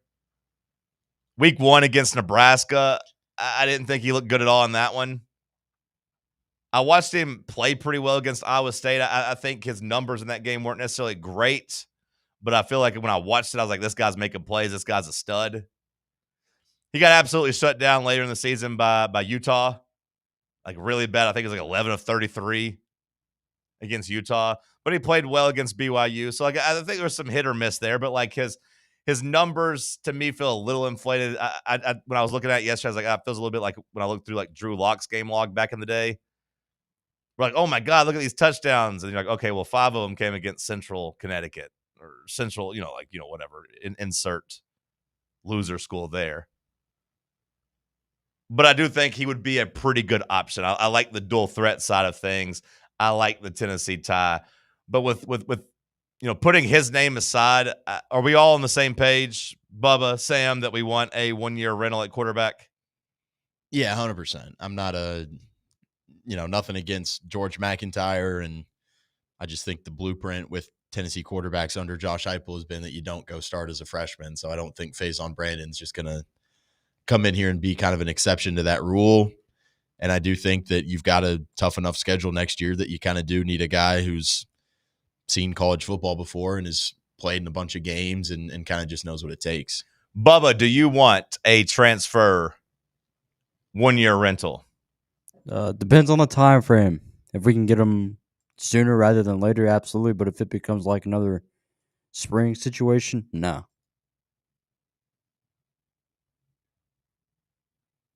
Because at that point, I don't want to have another quarterback try to learn the system throughout the spring or spring practices, to where I'd rather just roll with what we got at that point. Okay. Because then, I'd be upset with finding out however much money we shell out for this last minute guy. And then it's like we could have used that maybe for more leverage against other guys that are on the team to try to keep them to stay for the end of this upcoming season or not. But Buck writes it on the chat, $4 million. Wow, that's pretty ridiculous for any player, much less a rental. Yeah, like those salaries are going to get pretty gross. Like I don't necessarily love that these college guys can make that much money, but I'm not going to be a hater or a pocket watcher. I think players, in the past eras were taken advantage of for a long time. I would have liked a little bit of a happy medium where it wasn't like, yeah, you could get $6-7 million for 1 year or just get that money promised to you coming out of high school. But look, it's not my money. I mean, I don't know if we're paying George McIntyre, but like I'd imagine it's probably $1 million plus or something like that when we got him per year, like on a per year average. I mean, the numbers out there of Nico was $2 million a year, basically $8 million for 4 years, which felt like a lot at the time. And now, that you scoff at that number. So that's what I'm saying. It just keeps going up and up and up. The point I was making though is just like, would you pay George McIntyre, let's say $2 million a year for a guy who's never seen the field, or would you pay $2 more million for a guy who's got all the experience in the world under his belt? Right. Exactly. And that went to what we were talking about yesterday with just the concept of 5-star quarterbacks in the portal. Eric says, I feel like we have lower expectations for next year. Good excuse to save some money and develop. Now, Eric, I know what you mean by saying we have lower expectations in terms of coming off of a game where you got your ass beat by Vandy. I know you might feel a little low right now, and like realistically, you don't want to be like, oh, we're going to go 10-2. We have to go 10-2 or whatever. But I think the pressure on Josh Heupel is much, much higher. Both can be true. Like your expectations as a fan are lower, but also the pressure is higher. So like I don't think Tennessee is going to save some money and develop. I think they are going to spend money on the high school level, as you saw yesterday with signing day and being able to get a couple flips and keep your class together and have a top 7 class. But I also think you're going to have Tennessee spend a bunch of money in the transfer portal and try to fix things. I don't think you can afford in today's climate to have a season at a big time school where you look and say, we're going to punt this year.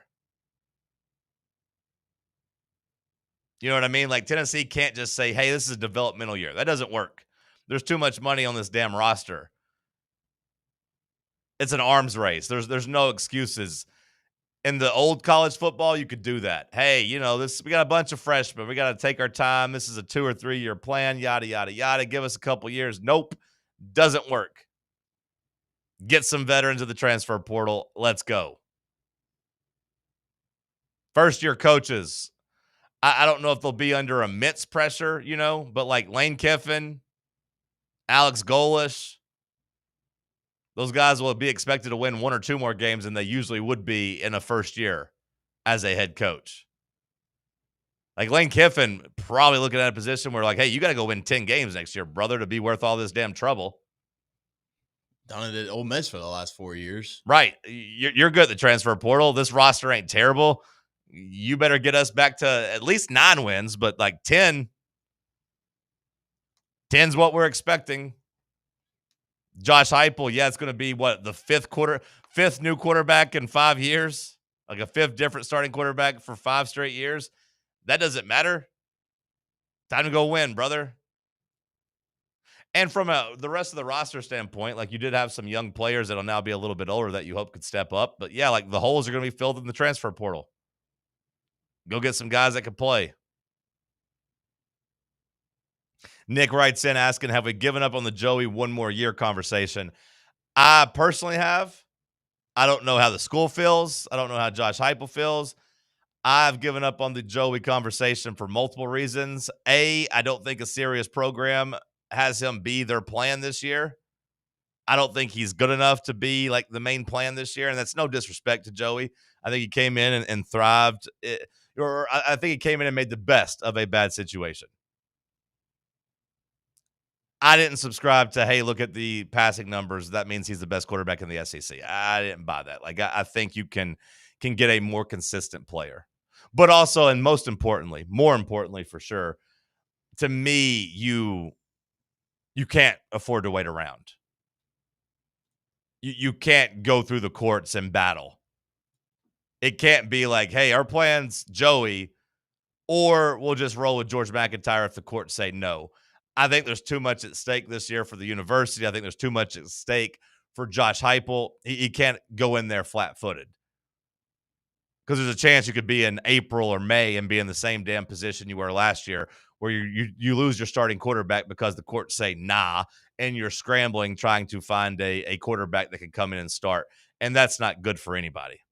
I think if our school was adamant about keeping Joey around, there would have been a lot more traction in terms of, hey, let's kind of get this stuff within the courts rolling as soon as the regular season kind of ended type of thing. Yeah, and even Joey himself's kind of been like non-committal about even like really trying. Just kind of like, we'll see. Like I know he joined the lawsuit or whatever, but like there was talk that he could just be giving moral support to Pavia because Pavia is not, it's called the Diego Pavia lawsuit, but Pavia isn't fighting for himself at this point. His eligibility is exhausted. He's saying, hey, I'm just lending my name to it to try to better future generations, essentially. Joey's name popped up on that, and people thought, oh, is Joey going for it? And Joey's kind of like, nah, not exactly just yet. We'll see. But yeah, Nick, from my side of things, I've given up on the idea for multiple reasons. Like, I think you could upgrade, but also, like, I don't want to be caught flat-footed. I'd rather get even if you don't view it as an upgrade. Even if you don't view it as an upgrade, I'd rather have a B-plus guy. A guy close to Joey that I know will be here versus rolling the dice on Joey.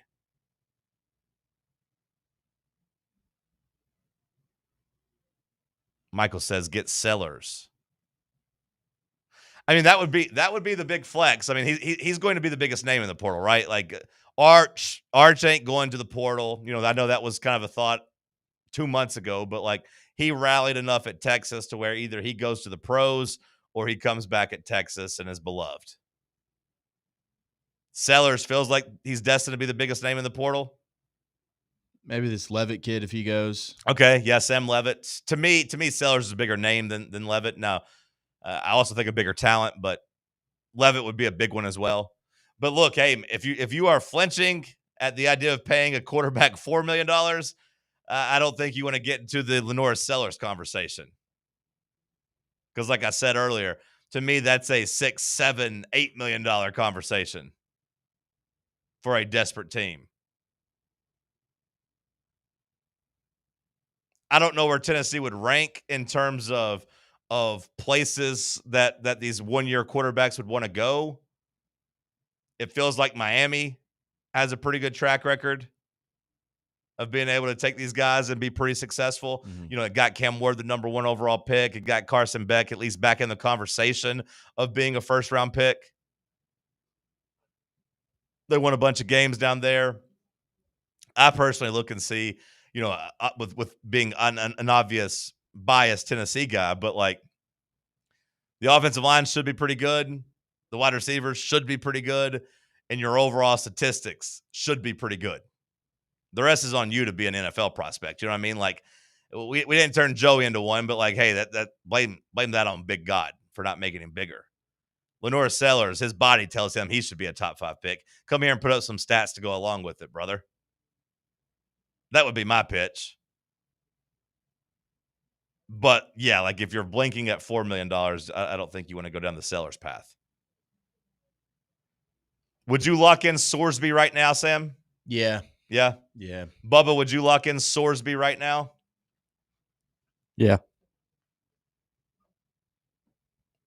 You wouldn't want to roll the dice on maybe a Levitt or a Sellers, at least kick the tires and see maybe if there's something there? I mean, they'd have to make that decision quick, which I know is tough because, you know, bowl games and stuff like that. Yeah, yeah.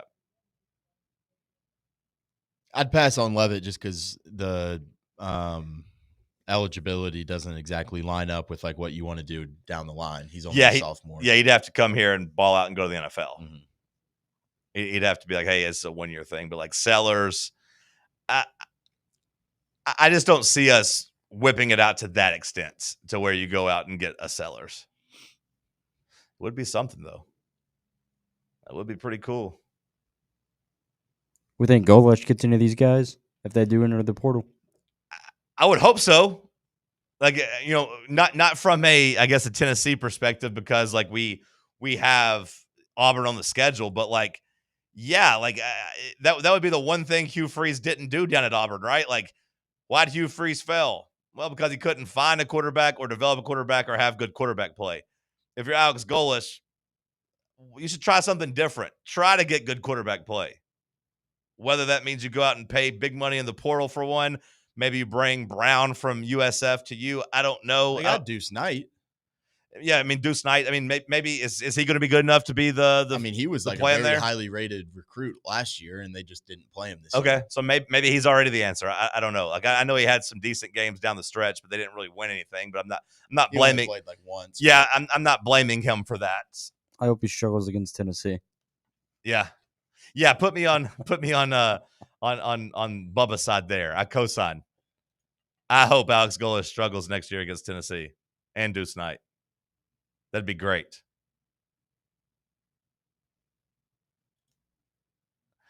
You know, when we talked about the transfer portal, we talked about, you know, college football changing. We compared it to NFL free agency, but like it's so much more than NFL free agency, because like big names don't usually actually hit the market in NFL free agency.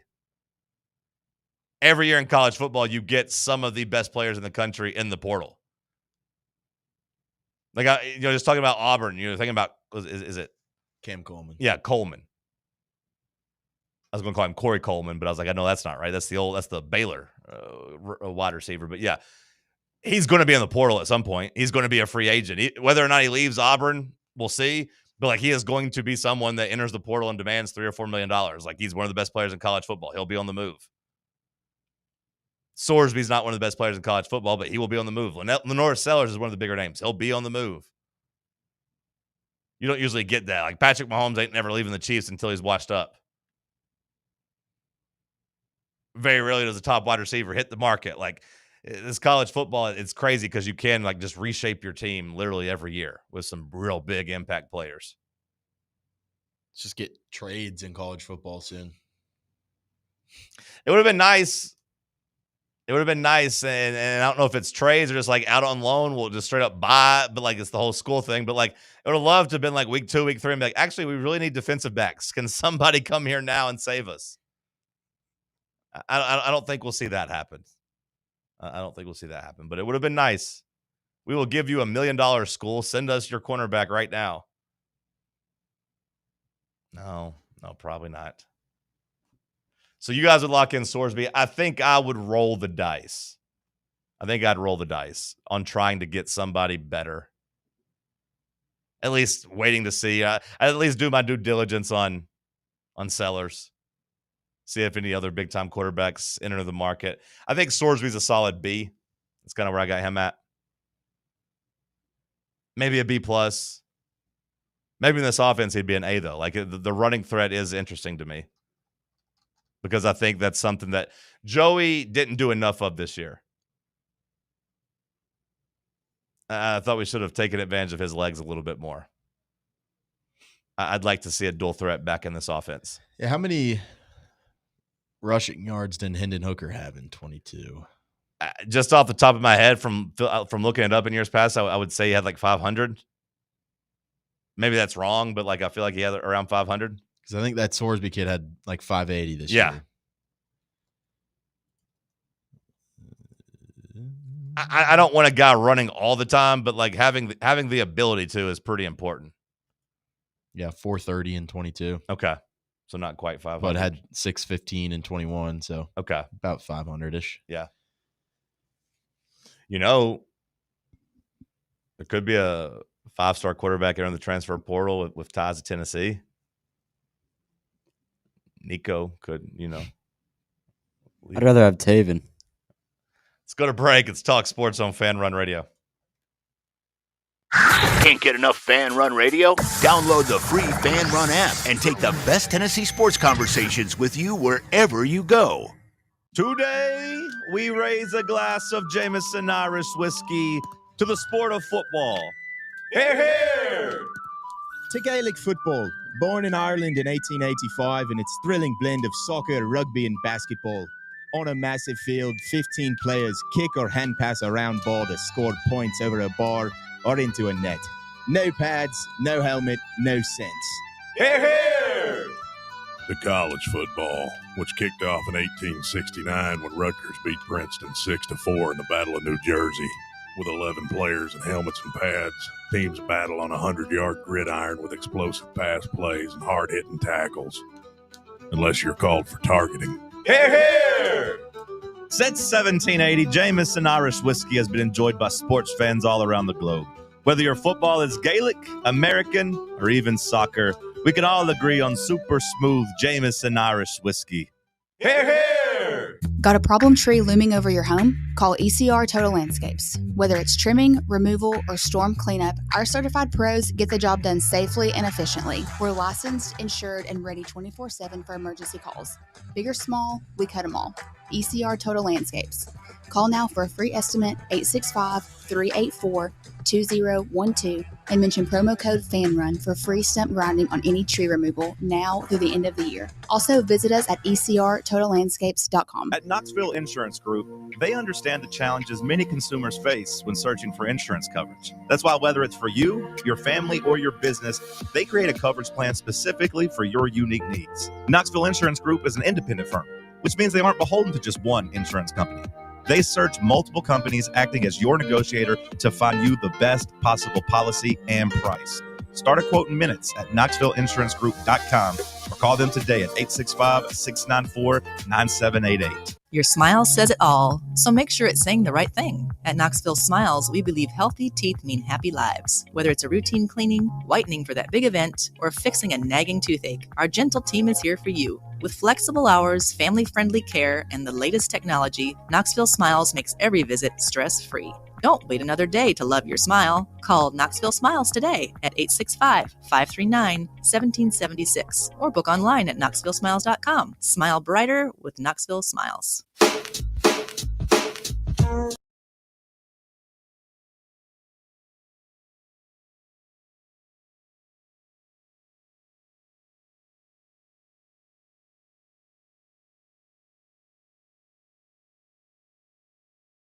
On the front page of ESPN right now, why Ole Miss finally had enough of Lane Kiffin. Well, what the hell are we talking about? Ole Miss didn't run Lane Kiffin off. Are we rewriting history? I know, like on the other side, Lane Kiffin's lying about everything. You finally had the players push back and be like, "Yo, bro, we did not ask you to stay. We did not beg you to like coach us in the playoff. What are you talking about?"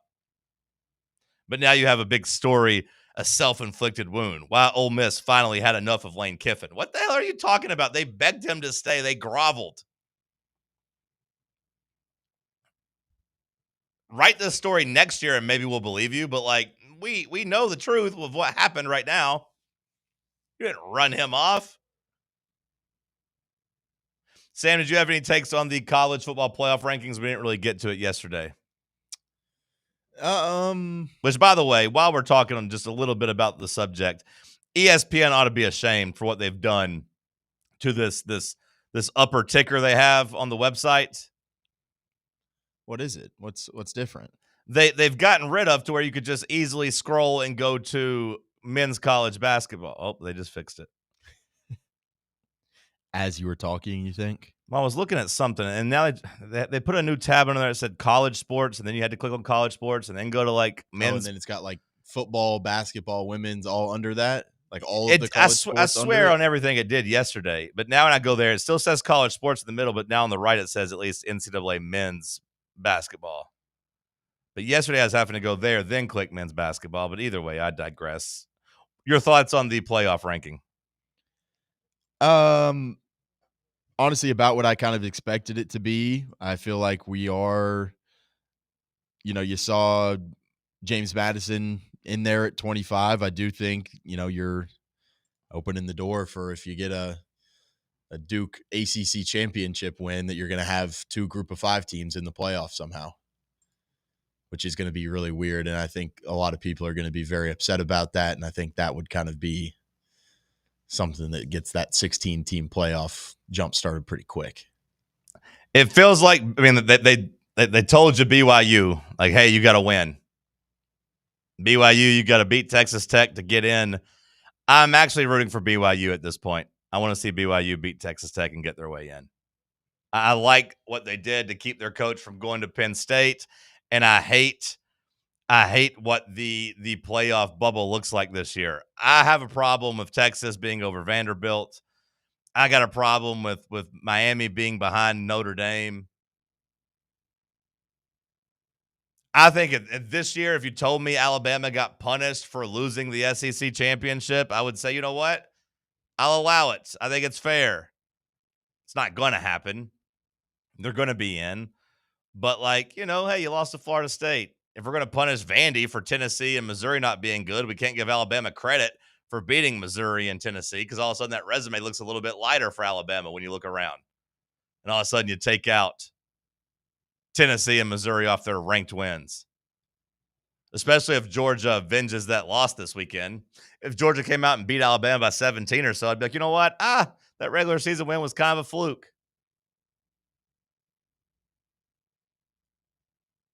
Did you see Vandy's Clark Lee come out and say, like, hey, I'm telling my players to have their bags packed because we're trying to schedule another game?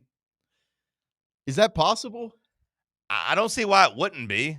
Now, whether or not they could get, like, TV cameras there to, like, actually report on it and say what happens, I mean, I'd say that'd be I think I want that even more then.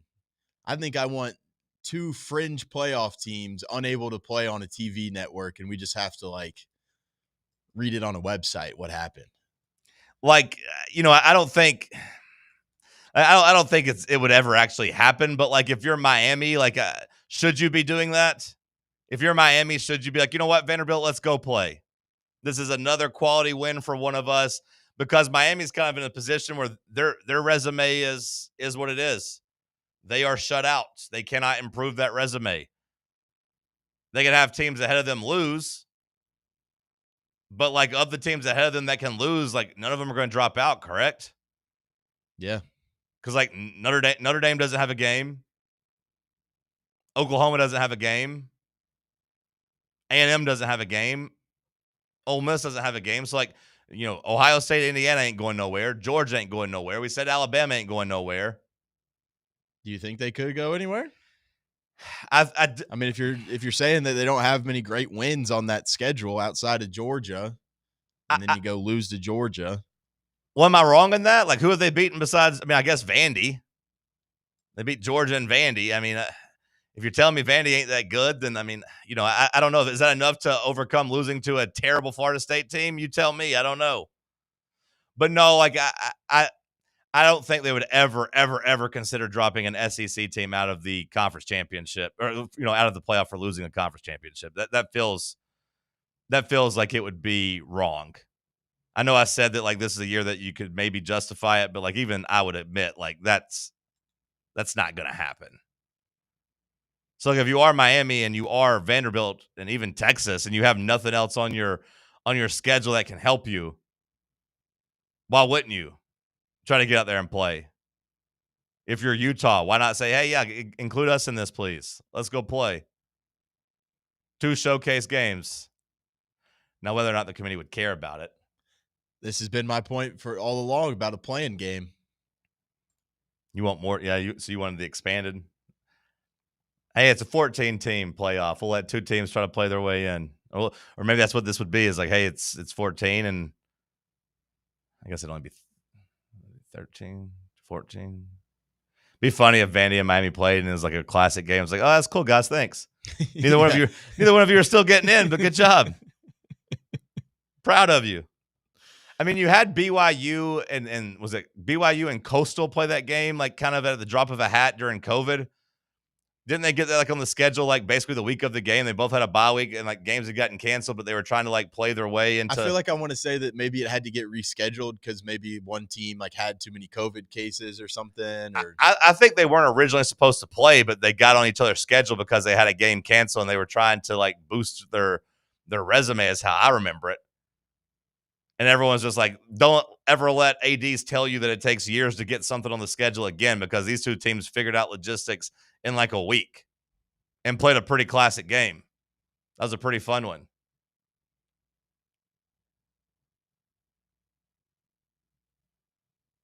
If I was Miami, man, like, would you feel like you have a vendetta against you? Because Vandy, I think you could just say, hey, sorry, Vandy, you're in the SEC, but this is what we think of you. You just don't actually like move the needle. You're just not actually like an SEC serious team.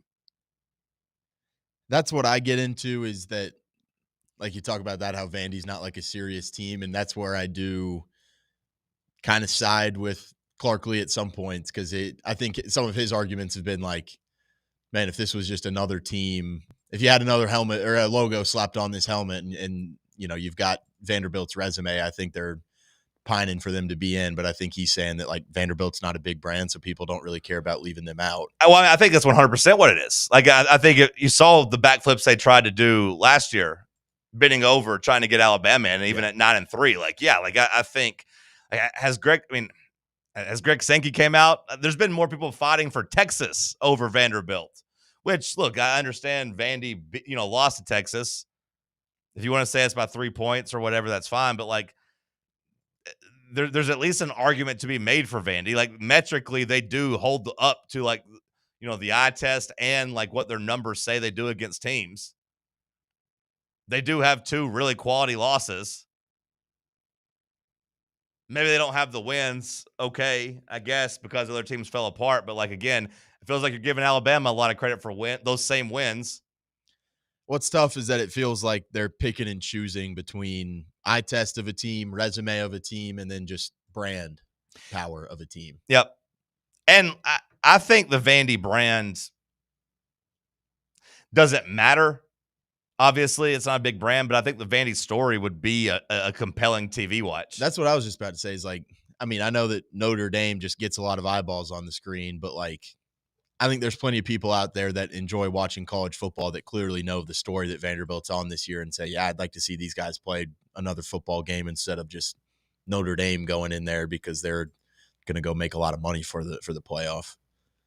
Yeah, I mean, like, if you really want to get into it, and maybe if I'm Vandy, this is the point I'm making, is like, what is it about Oklahoma that makes them a top 10 team? Because is Michigan still ranked after losing to Ohio State? I would doubt it. I know Auburn's not ranked anymore. Tennessee's not ranked anymore. So that Missouri's not ranked anymore. So they beat Alabama by 2. We lost to them. Okay, that's fine. But like, they lost to Texas by 17. I don't know. Like, I'm just saying, like, it's not like I don't think Oklahoma has great wins when you actually look at it. They beat Alabama. Okay, cool. I mean, I think the fact that both of those were on the road, Tennessee and Bama. Yeah, sure. Like, Vandy's best road win would be South Carolina this year. Sure, but they also lost at home to Ole Miss. I mean, I know Ole Miss is a good team. I'm just saying, when I look at Oklahoma's resume, they're not even being put under the microscope. Like, they're just in. But again, Alabama, you talked about, Oklahoma. They got a lot of credit. As did Alabama. My problem if I'm Vandy is, like, you rewarded Alabama for beating Tennessee at home. Oklahoma definitely got rewarded for beating Tennessee on the road. We got punished for beating Tennessee on the road. Yeah. Same team. But like, Oklahoma's not even like somehow they're safely in. Like, they're safely in the top 10. And whatever you could say for good or bad, whatever. But like, I don't know. It's a jumbled up mess. It's going to lead to playoff expansion. And quite frankly, Sam, it does convince me that we would not have gotten in at 10-2. Yeah. Tennessee was cooked. We were cooked. But Miami, just real quick, they probably thought they did have the brand that would get them in. You know what I mean? They probably did think they were kind of not necessarily a blue blood, of course, but at least like, hey, remember the U? We're the U. You guys made like all these documentaries about us. You have milked us for years. Our brand matters, right? And they had to kind of figure out, like Penn State did, that nope, it doesn't really matter that much. And even like kind of the point you made too about Vandy getting punished for like beating Tennessee so bad, it almost feels like you see Miami just beat down all these ACC teams and they're just kind of thinking like, well, these teams suck. Like, you should be beating them down. But then if you go win a close game against someone, it's like, man, that was a tough, gritty performance. Like, way to come out on top there. Notre Dame got more credit for having 2 close losses than Miami has for blowout wins. It's just a flawed system. It's gross. Hour 2 in the books. Hour 3 headlines coming at you. Check out our new and improved website at fanrunradio.com.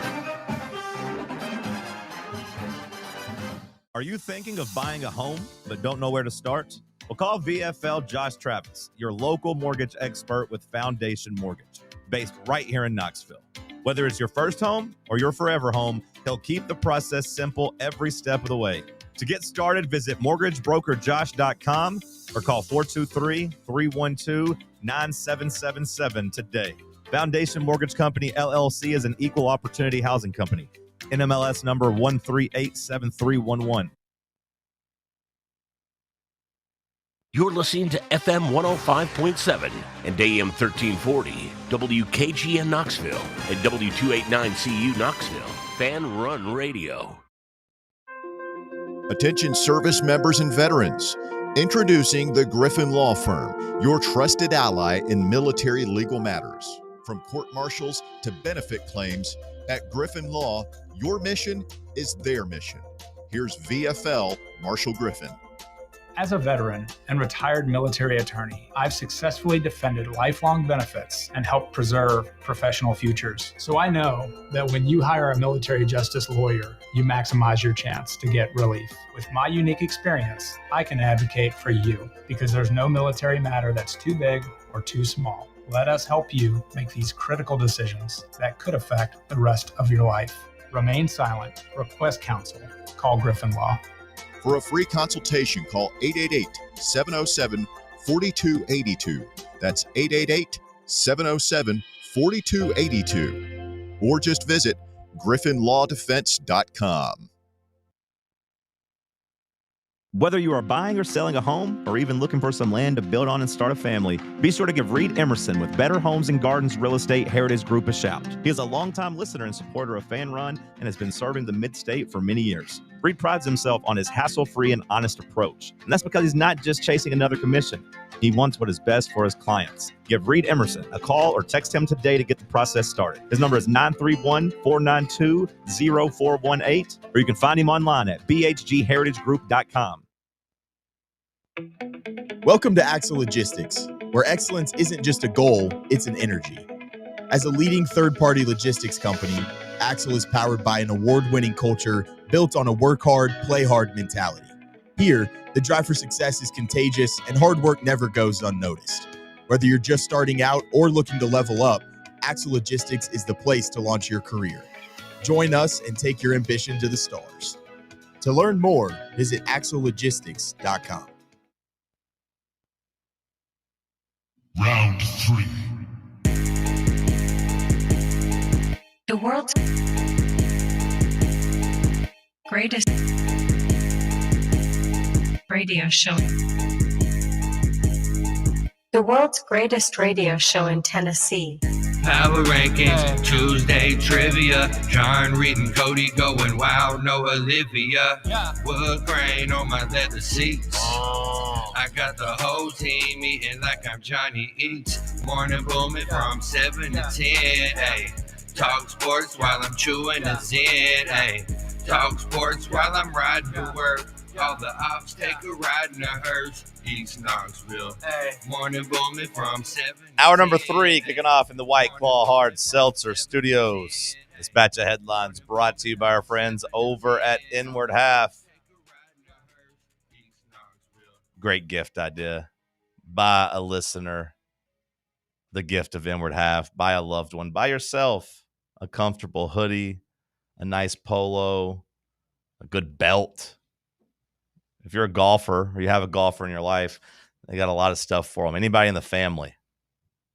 I'm not a golfer. I still like their stuff. Go to inwardhalf.com and check them out. Enjoy the walk-in. Support the people who support us. Inwardhalf.com. Hour 3 headlines. What you got, Sammy boy? Thank you, John. Jason Tatum thinks he can play in the NBA long enough to team up with his son Deuce.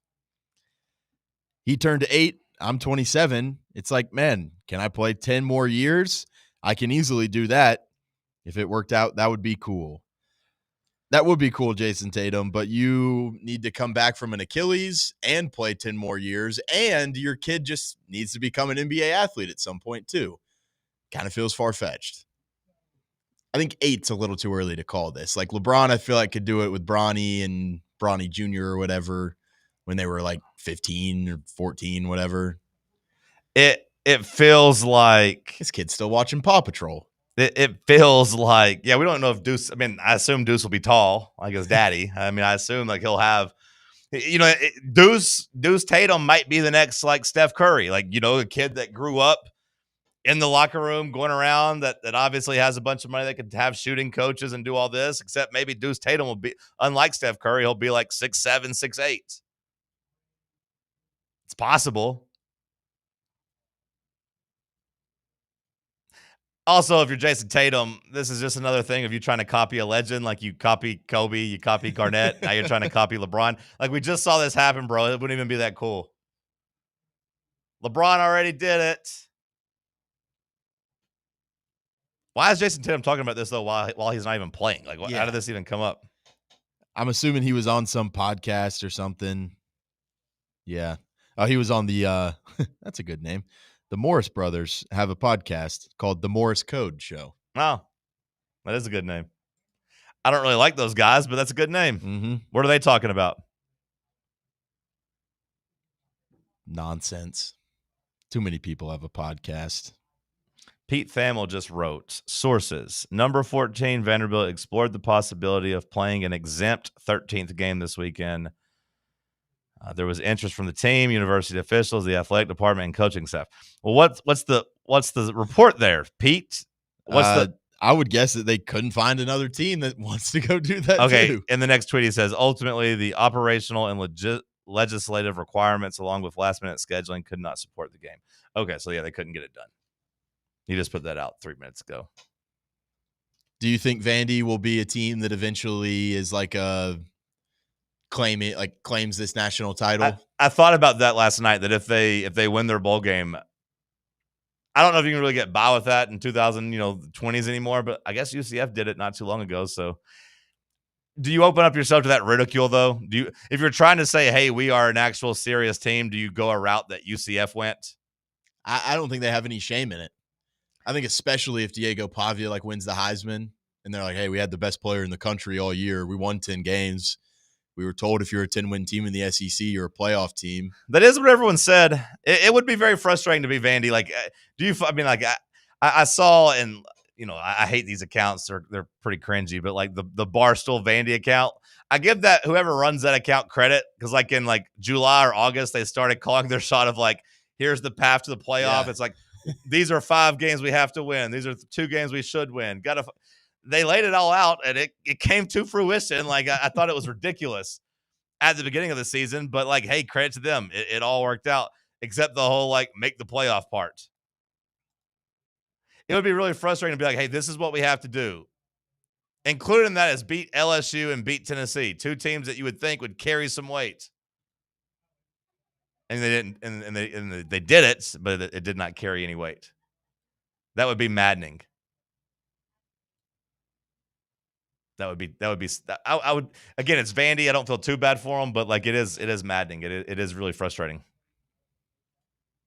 The Baltimore Ravens are signing tight end Mark Andrews to a 3-year extension. Deal is worth $39.3 million, including 26 of that guaranteed. Was scheduled to hit free agency at the end of the year. 30 years old. He's caught 37 passes for 332 yards and 5 touchdowns this year. 3-time Pro Bowler. He is the Ravens' all-time leader with 57 touchdowns, 473 career receptions, and just over 5,800 receiving yards. Isaiah Likely was also scheduled to become a free agent this year, so I would kind of think that this is probably going to send Likely to the open market. Yeah, at least lets you he goes and gets to test it and see what kind of offer he gets. Mm-hmm. I was shocked by this. I feel like I would have signed Likely over Andrews personally. I mean, Andrews came on late at the end of last year, but this year, 330 yards, 5 touchdowns. Especially after the way he blew that playoff game. Yeah, we're giving him a 3-year. We're giving him a 3-year extension. I mean, he's 30 years old. I guess it comes down to what Lamar wants, and if Lamar likes him, I guess you just do it. But I was surprised to see this yesterday. But yeah, I guess it means Isaiah is likely to test the market. Hey. Some more NFL news here as Chargers quarterback Justin Herbert still planning to play versus the Eagles after undergoing hand surgery. They play Monday night against the Eagles, so I guess he's got a little bit more time, but he's 2 days removed from a surgery to stabilize a fracture in his non-throwing hand. Yeah, I mean, he came back in the game, didn't he? Yeah, he did. Yeah, I mean, he played for the Chargers, so I guess there's no reason not to play, moving forward. I feel bad for Harbaugh. He is a cheater,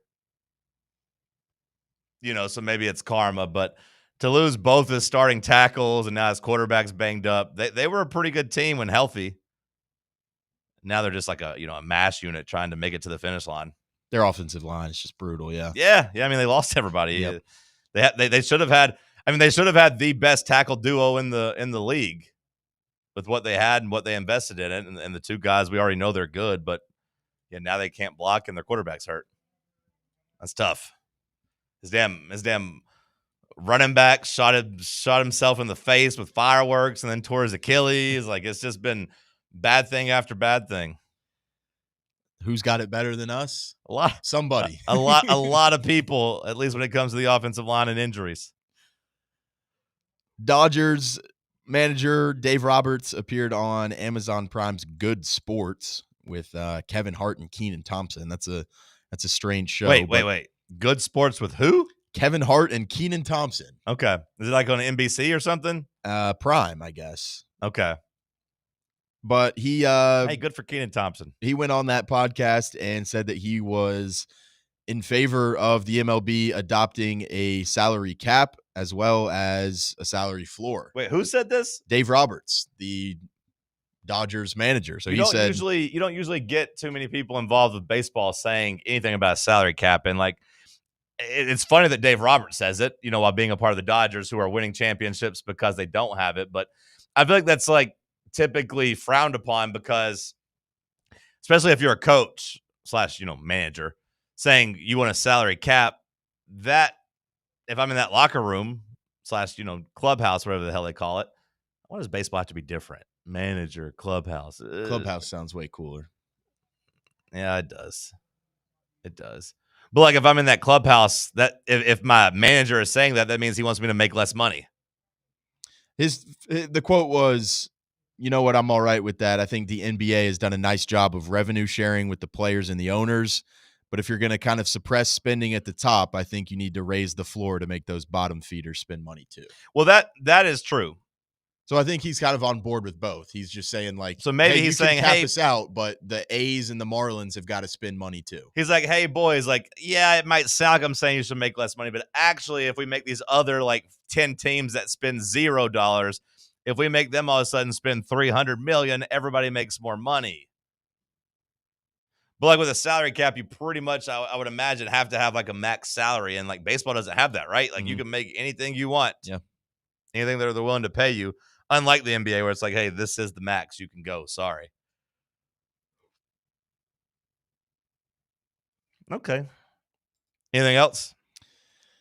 Hugh Freeze had some quotes as he made a appearance, I guess, with Auburn's On 3 reporter Justin Hawkinson. He said, he was talking about Jackson Arnold. He said, let's be clear, this is not a beat up Jackson, but certainly it did not work out to the level that he nor I both expected for him and our team, and that's why I'm sitting here. Is that fair or foul? I'd say that's extremely fair. Bubba, fair or foul? It's foul. As a coach, you can't do that. Yeah, I was gonna say it did feel kind of unnecessary. Like Jackson Arnold doesn't need Hugh Freeze coming in and saying that like basically I'm the reason you got fired. He's not wrong, but also like Jackson Arnold probably feels like, hey, like it feels the other way. And Jackson Arnold's doing his podcast, like, man, I entrusted my career to Hugh Freeze, and man, no offense to him, but he sucked, and now here I am out of a job. He's a loser. We'd look at that and be like, oh, come on. I feel like it goes both ways. I know, so it does, but like Jackson Arnold isn't out there calling Hugh Freeze a loser. Like the adult, I know you could say Jackson Arnold's over 18, I get that, but like the guy that's like, been a head coach forever that made millions of dollars as a head coach should take the high road more so than the college kid. It does go both ways, and Jackson Arnold ain't running him over with the bus because he knows he sucks. Yeah, but so does Hugh Freeze. Yeah, it's not a good look that his alma mater is in the playoffs without him. Like if Jackson Arnold came out here and was like, look, man, Hugh Freeze could say whatever he wants, but I was only here this year. When's the last time Hugh Freeze has had a good quarterback? Gotta be honest, Chad Kelly wasn't that good. You guys just remember that one pass that got deflected off the Alabama helmet and got caught 40 yards down the field. Like, go look at Bo Wallace's stats at Ole Miss. Was actually really overrated. I mean, because you could make all that case. Like, Hugh Freeze is a merchant, like of Chad Kelly having a couple of weird plays. It ain't like he's had good quarterback play for most of his career. So, like, hey, it's not like he was really, really good outside of what I did. And by I mean Jackson Arnold, of course. The guy just sucks. I thought I was going to a good place. I got coached by a loser. Then he'd be wrong. Then we'd be saying he was wrong. Because didn't we have that happen? Didn't a quarterback come out and call Hugh Freeze out a couple years ago? Wasn't it Chad Kelly? I don't know. Or was it Bo Wallace? There was an Ole Miss quarterback that came out and was basically like, Hugh Freeze is a fraud. He hasn't checked on me since since I don't play for him anymore. He does this whole shtick about God and yada, yada, yada. And like, everyone kind of was like, man, give it a rest. because Hugh Freeze had kind of won himself back over in good graces. Let me see. Former quarterback. I want to say it was Bo Wallace. Former quarterback calls out Hugh Freeze. Google will bring that up. Yeah, Bo Wallace. Yep, Bo Wallace. Says he, just the quick AI overview, which does ring a bell, criticizes Hugh Freeze for not taking responsibilities for losses and for a history of blaming quarterbacks, which is exactly what you didn't have to tell us that, Bo. We already knew that one, brother. Well, right, but he came out and was just like, yeah, like all the guy did was break my body in half, and I played every game getting a numbing shot just for Hugh to go get his money. That's the truth about Hugh Freeze about who he is, and then went on a huge rant. And then everyone's like, Bo, are you on drugs? Are you okay? And Bo was getting mad. He's like, no, I'm not on drugs. I am mad. I am mad about this. But everyone's like, Bo, shut up. You just got sour grapes. But now here's Hugh Freeze calling out more quarterbacks. Anyways, anything else? We got some fun controversy between Justin Thomas talking about the Ryder Cup and the grounds crew over at Bethpage Black. Justin Thomas went on some podcast and was complaining about how the greens were not at the speed that they requested the grounds crew to put them at. And then one of the guys from the Bethpage grounds crew just like went scorched earth on him basically and said, it's not our fault. You guys are choke artists. Yeah, he said you can argue with the numbers all you want, but these are concrete collected numbers. Data's data. Player perception is an opinion. And then basically said there was zero conversations between Keegan Bradley, the captain, and the grounds crew in the weeks leading up to the tournament.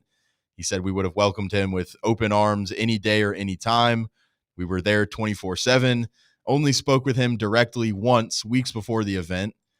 If there was a problem, it should have come from him in the practice rounds that they failed to play when they would have realized that they didn't like the speed.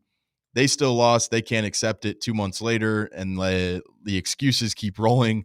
The grounds crew wanted to win more than any player on the American team. Damn. Quite frankly, it meant more to the Bethpage staff and the state of New York than anyone else.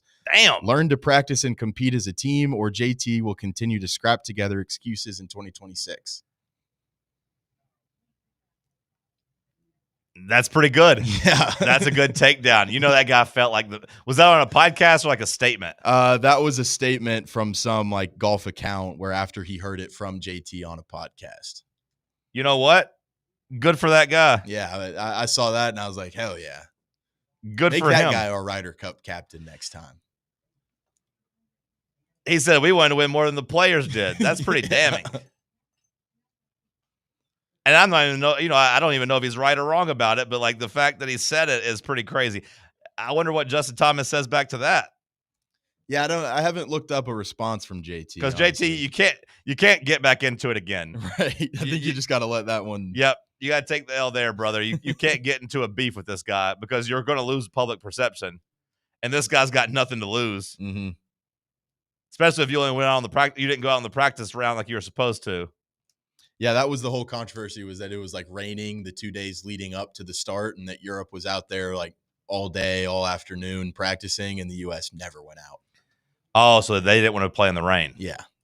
And they could have seen how the greens were rolling in the rain, but they were just like, nah, we're not going to do any practice rounds. Ah.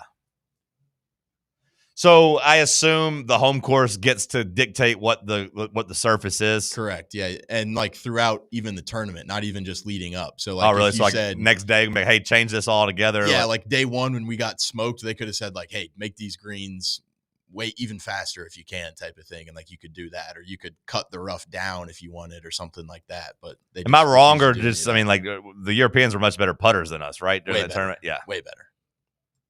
So I feel like making the greens tougher just would have got our ass kicked even more, I feel like. But maybe I'm wrong on that. I don't know. The idea was that, like, American players do better on faster greens and that they weren't fast enough. Like, the U.S. thought that the greens weren't fast enough or whatever. But okay. Yeah, it didn't matter. Like, yeah. They got absolutely walloped on the greens. That's sad that this groundskeeper has to go out and take a flamethrower to Justin Thomas. So he probably liked, but now he's like, bleep that guy. Yeah. I didn't see that. Good headline. Bubba's got some, what do you got for us, Bubba? Capper Facts coming up next. Stick with us. It's Talk Sports on Fan Run Radio. For the fans, by the fans, This is Fan Run Radio, Knoxville. Hey Knoxville! Surfside iced tea and vodka, made with real brewed tea, is only 100 calories, 2 grams of sugar, with no bubbles and no troubles. That's right, zero carbonation, so it's easy to sip and enjoy. Headed to a game day or party at a friend's house? Bring an iced tea or lemonade variety pack from Surfside, or try their green tea and new raspberry tea vodka. Find the can with the sunset stripes this season. Surfside iced tea and vodka, sold at bars, restaurants, and stores near you. Surfside iced tea and vodka, sunshine in a can. Must be 21 or older. Enjoy responsibly. Are you thinking of buying a home but don't know where to start? Well, call VFL Josh Travis, your local mortgage expert with Foundation Mortgage, based right here in Knoxville. Whether it's your first home or your forever home, he'll keep the process simple every step of the way. To get started, visit mortgagebrokerjosh.com or call 423-312-9777 today. Foundation Mortgage Company, LLC is an equal opportunity housing company. NMLS number 1387311. Hey, Vols fans, Cody Brown here. I grew up right here in Tennessee and know what it means when someone says, I've got your back. That's why you can trust Farm Bureau Insurance of Tennessee. Whether it's your home, your vehicle, your family's future, or the business you built from the ground up, we will show up for all of your insurance needs. We are Tennesseans who understand what matters, which is doing right by you. Insurance is not all about just paperwork and policies, but it's about the people we insure every day. So if you want insurance that hits home, give me a call at 865-992-3871. Go Vols. For over 3 years, Crumble Cookies has served the Knoxville area. From Clinton Highway to Parkside Drive, even our friends out in Maryville have reached you, our fans, with the best cookies in the game. This fall, Crumble is gearing up for yet another fantastic season. Whether you're tailgating or looking for a pick-me-up after getting the kids from school, Crumble has you covered. Download the Crumble app to check out this week's rewards and features. And stop on by. Tell them Fan Run sent you, but don't miss the cookies. Yee-haw! I've been hooting and hollering ever since I started betting with the VIP Play app. VIP Play has more than 200 leagues, every bet type you can imagine, live betting and live hosts, all with 24/7 support from real live people when you need them. Start betting better with the VIP Play app today. Don't be a better, be a better with VIP Play today. Download VIP Play today or head to VIPPlayApp.com. Make sure you use the promo code FANRUN to take advantage of their welcome bonus and so they know that we sent you. Gambling problem? Call 1-800-8899-789. Must be 21 or older and located in Tennessee to bet. Got a flat tire? Strange noise under the hood? Don't stress. Roll into Matlock Tire and Auto Service. From oil changes and brake repairs to brand new tires, Matlock's certified techs do it all. Fast, friendly, and fair priced, Matlock is the home of the price match guarantee. Bring in any competitor's ad and Matlock will match the exact same tire for the exact same price. Matlock Tire and Auto Service. 5 locations in East Tennessee. Visit MatlockTireService.com to find the location nearest you and schedule your appointment.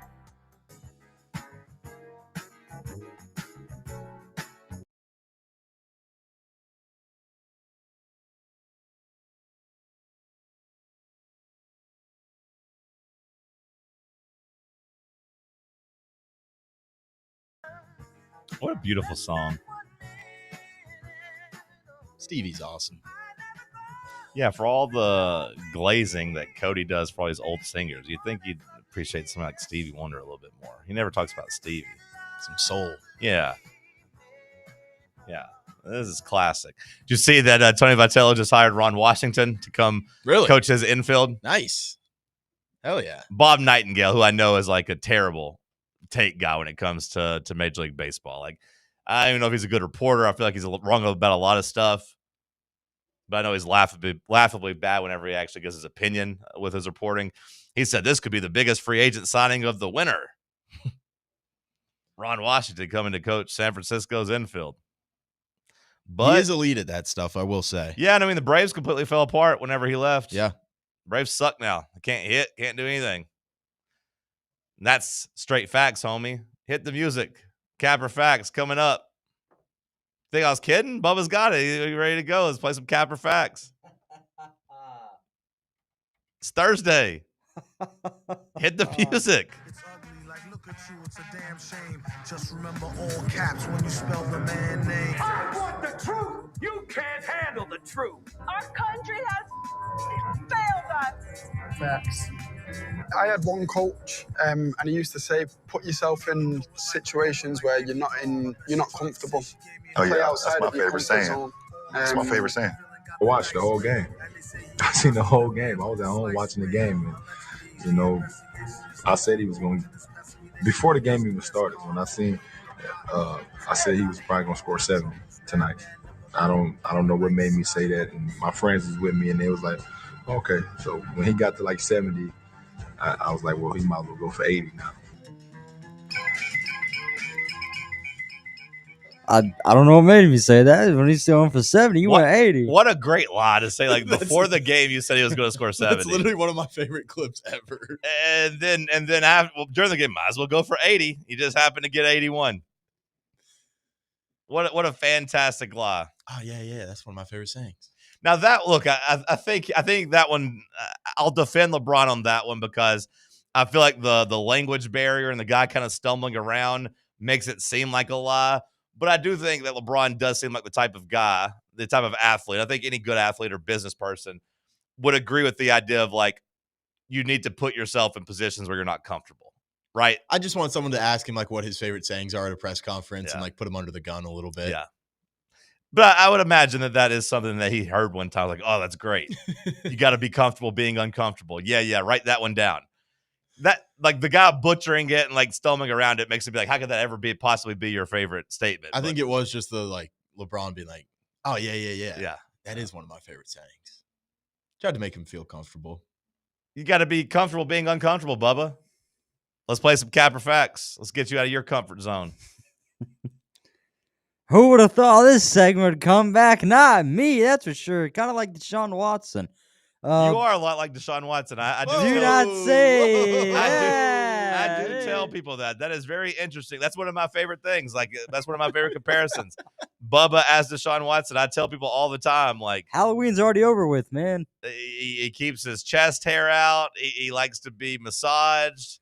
I prefer to give the massages. Not really good at throwing football anymore. I was never a quarterback. Anyways, John, forget that. Let's start off with the Heisman Trophy's nothing but a quarterback award.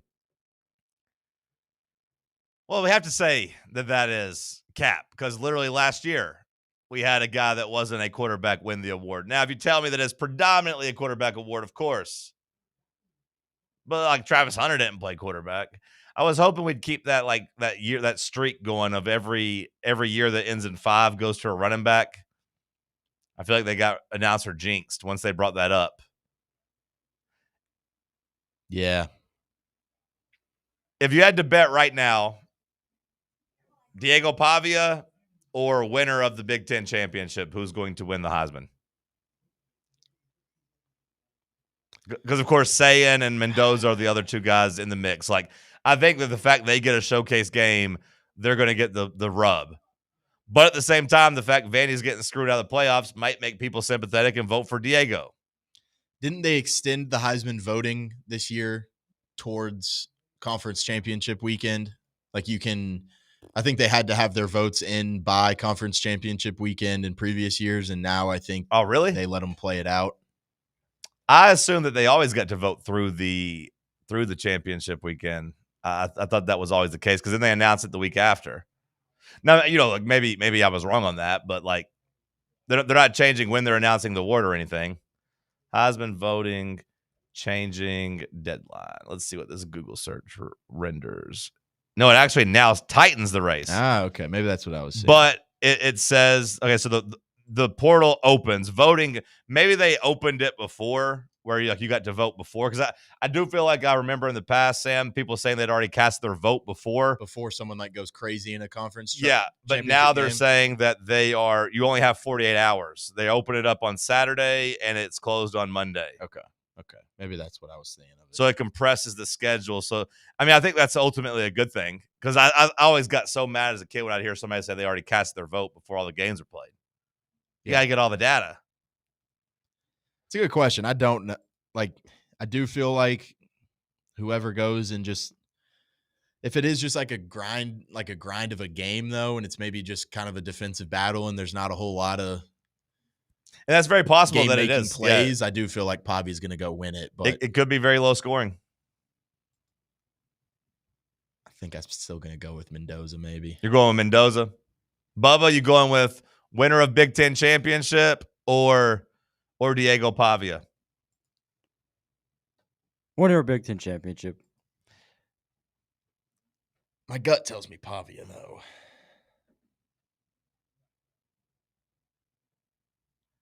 Your gut says Pavia? I'm anti-Theo Vaughn, so. Yeah. Yeah, me too. Pavia completely getting to hold, like if that Tennessee game was a Heisman performance, like a Heisman winning performance, that will be the ultimate salt on the wound. You know, never mind the fact Tennessee has never won the Heisman, but like that will be the moment everyone remembers. That's his final game. You kind of lost the bragging rights with Vanderbilt for a long, long time, as far as I'm concerned. If you give up a Heisman moment to their first ever winner? I think you already gave up the Heisman moment. Now, whether or not he wins the award, like that is yet to be seen. But like he had the performance against you regardless. You did not stop his Heisman campaign. It only grew after he, came in and smacked you around, even as he threw 2 interceptions. But kind of like I talked about with Tennessee and like Kentucky basketball, like, hey, we beat you in the biggest game. Hey, we beat you in the tournament. Don't really care about all the things you did in the past, brother. Kind of feels like Vandy can have that card against us for a while. Mm-hmm. Beat you in the rivalry's biggest game, and our quarterback maybe win the Heisman. If he does get the trophy, oof, boy, that'll make the Peyton Manning stuff hurt a lot. It is a little bit of a sore spot that we don't have one. But as far as it being just a running back or a quarterback only award, Bubba, I gotta say Cap. You can win it as a non-quarterback. It's just really, really, really tough. All right, next up we have National Signing Day is meaningless with the transfer portal. No. I go Cap there because it meant something to me yesterday, and I think it meant something for Tennessee and Josh Heupel. Now, does it lead to championships? We'll see. But like I think that was such a shot in the arm for this fan base to get a couple flips and to finish in the top 10. I won't say that it erased the bad taste out of your mouth after the Vanderbilt game, but it's like I've been saying all week. That game was a pivot point. We could either look back and say it's the moment that the Josh Heupel era died at Tennessee and we should have fired him, or it's the moment that like he changed, we locked up, we tightened up, we did some different stuff, we spent some money, we refocused, and like it led to bigger things. I think before yesterday, if I asked you that question on Monday, Sam, you might have said that you lean more towards it being the end of the Josh Heupel era. I think a lot of people would have said, probably voted, that it was more so the end of the Josh Heupel era. Feels like today, after the signing day, that more people would say that it was the spark to a positive change that led to Tennessee improving down the line. Mm-hmm. That's how big signing day felt for me. Sam, do you concur? Yeah. No, I mean, I think that was a moment where, you, to your point, you could have seen just sign whoever you got in your class and just get to the portal, or, you went and saw them say, hey, this isn't good enough. Maybe your defensive line wasn't as good as you thought it was supposed to be this year. So you went out and you flipped like 3 different kids for that defensive line, and you just go out there and you clearly show that you're still kind of the aggressor in terms of roster building. And I think they know that this roster isn't, at the point that it needs to be to go out there and compete for championships. And I think that's a good sign. Now, if you're telling me, Bubba, that it's like irrelevant because these kids aren't going to finish their careers at Tennessee, okay, sure. I mean, I hear you there. But I do still think that Ohio State's so good this year because of guys they have from their national signing day. Indiana, maybe not yet. Where did Indiana finish recruiting yesterday? Are they experiencing a big boom from all this success, or are they still just going to be like a transfer portal team? Do we know? I feel like I haven't really seen a whole lot of Indiana buzz. So it hasn't really led to like bigger recruiting, and maybe they'll just be a transfer portal team. Maybe that's what they'll have to be. They finished 32nd in the country. 7 4-stars, 15 3-stars. 1 spot behind Vanderbilt. So Vanderbilt, even with the Jared Curtis stuff, only, of course, that was their only 5-star. They still only finished 31st in recruiting. That's kind of been their model, right? Like we looked at back earlier this year about how young the Tennessee team is and how like 50% of the team was freshmen for Tennessee. I believe like 35% of Vandy's team was like grad transfers this year. Yeah, they were definitely old. Their average age much older than us. But yeah, so I mean, like from that perspective, we'll see. But like if I'm asking you, Bubba, who you're buying stock in more over the next couple of years, would it be Indiana or Oregon? Oregon. Indiana or Notre Dame? Notre Dame. Indiana or Alabama? Alabama. Georgia. Or who? Or Indiana? Georgia. What about USC? USC, I think, might Indiana. be. Yeah, I was going to say USC is number 1 in recruiting, but they might be the one that I look at and say, I don't think that's going to work out. Point being, the big-time schools are still, thriving on National Signing Day. It feels more sustainable. Ole Miss finished at 33rd, Missouri 34th, Auburn 35th. Okay. What else you got, Bubba? Tennessee exceeded expectations this season. Go ahead, Sam. You take this one. I'm going to say Cap here. Yeah, you can't say facts to exceeding expectations. That's an easy one. I mean, I think you were exceeding expectations for the first maybe month of the season, and then you kind of got further in. And, I mean, I think you kind of came back down to earth a little bit more. September, you were thinking, man, we're a 10-plus win team, playoff team. You get a little bit deeper into SEC play and some things start going wrong, and you're like, all right, we're kind of back to that 7-8 win team that we kind of thought we were in the summer. Okay, so your hesitation there was like if we told us in April that we go 8-4, we'd probably be like, okay, yeah, that checks out. But it's like, hey, you went 8-4 with a offense that ranked really highly. You might say like the offense, overachieved or whatever. Now I still don't believe it, but I understand what you're saying. You blitzed Georgia to start the year. Like I would have never expected that in the summer. You went 8-4, but you were up 21-7 and scored on your first three possessions against Georgia and had a chance to kick a field goal to beat them. What do you think our record would have been had we made that field goal? Like, do you think we just go 9-3 and like nothing changes, or like do you think the effects like of winning that game propelled you to actually go like 10-2? Yeah, I think you would have been a 10-2 team or 11-1. See, and I don't disagree, which is why I think it's dumb to only look at the ranking at the end of the season. I think Tennessee this season is an example of that. Like, I think if Tennessee wins that game against Georgia, Tennessee's probably finishing the season as a top 10 team. Instead, they lose that game against Georgia, and now all of a sudden Vanderbilt doesn't get credit for beating a top 25 team. Like, now, like I understand it works both ways. Like Tennessee wasn't as motivated at the end of the season as they were against Georgia. I get all that, but I'm just saying, like, I think losses can be deflating. Like that's what I said all of last year about North Carolina State and Oklahoma. Like I do think if North Carolina State or Oklahoma had beaten Tennessee last year, they probably have a better season. I think if we had beaten Georgia this year, we of course would have one fewer loss, of course, because we won that game. But I think it probably would have helped us beat either Oklahoma or Vandy or both, especially in Tennessee's situation. Because if you beat Georgia, I would say, Sam, that you probably would have had Jermod McCoy back out there sooner, or just in general. Yeah, that's really frustrating when you think of it that way. It also means it has to be a big cap that we didn't exceed expectations. If we'd beaten Georgia, of course, then yeah. That's really dumb. That's really dumb that, like, I do feel that way, like, that if you beat Georgia just alone, you go at least 10-2. Hell, you might have went 11-1.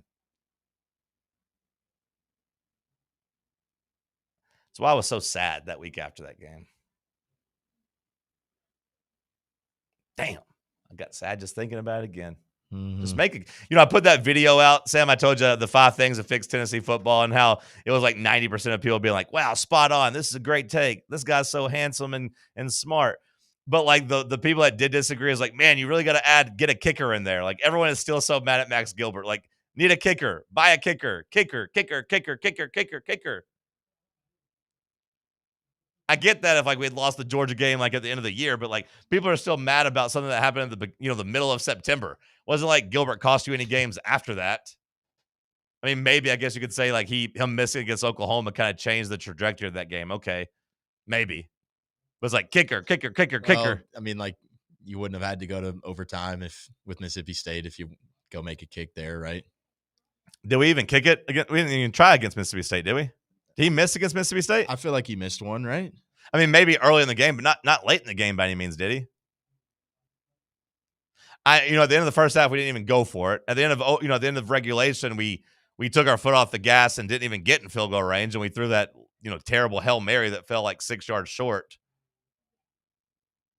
Maybe he missed one earlier in the game that I'm forgetting. But. Yeah, we missed one in the first half. Okay, into the first half. Okay, fair enough.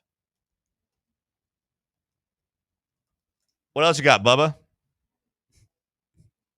Great question. You got an answer? Stowing. Do we know what point he missed that kick? Right before half. Minute left in the half. Oh, really? Mm-hmm. As soon as it left his foot. At the end of the first half? Because that's funny because I remember that. I feel like I remember us. Oh, okay. So like with a minute 15 left. Okay. Because then Mississippi State, we didn't call timeouts again. At Mississippi State, we let them run clock off. So then we got the ball back with like 5 seconds. So when you said right at the end of the half, I thought you meant like at the buzzer. Oh, yeah. But no, no, the drive before that. Left. Gotcha. Okay. How far was it? 47 yards? That's gross. All right. Good addition of Capper Facts, Bubba. Good job by you. That's how you work under pressure. You know what? I might have to reconsider my take that you're a bad driver. Maybe you do handle pressure and weaving it in and out of traffic well. That's dangerous. Maybe it is all the other cars that are the problem. Capper Facts, Bubba. Capper Facts. Bubba is a bad driver. Sam, what do you got? Capper Facts. I've been behind Bubba a few times on the way to work. I'm going to go Cap. I think he is a good driver. I feel like Bubba's probably a really safe driver, which I think is what makes these other drivers mad because Bubba's going slow. Bubba, would you say that you drive like an old man? I would say an almost old man. Okay. So you're pretty safe. You're like a father of two, 55 years old, not in a hurry to get anywhere. Yeah. Okay. That lines up. So you probably are a good, safe driver, and that's probably what's making all these people have road rage because you are going Letting below the world speed. come to you, yeah. Yeah, Bubba's going below the speed limit, but he's just he looks at his watch.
Out Heights with White Claw Surge. White Claw Surge is a stronger wave of refreshment that doesn't compromise on taste. Available in 4 bold waves of flavor like ripe blackberry, citrusy blood orange, zesty natural lime, and tart cranberry. Check out your favorite retailer store.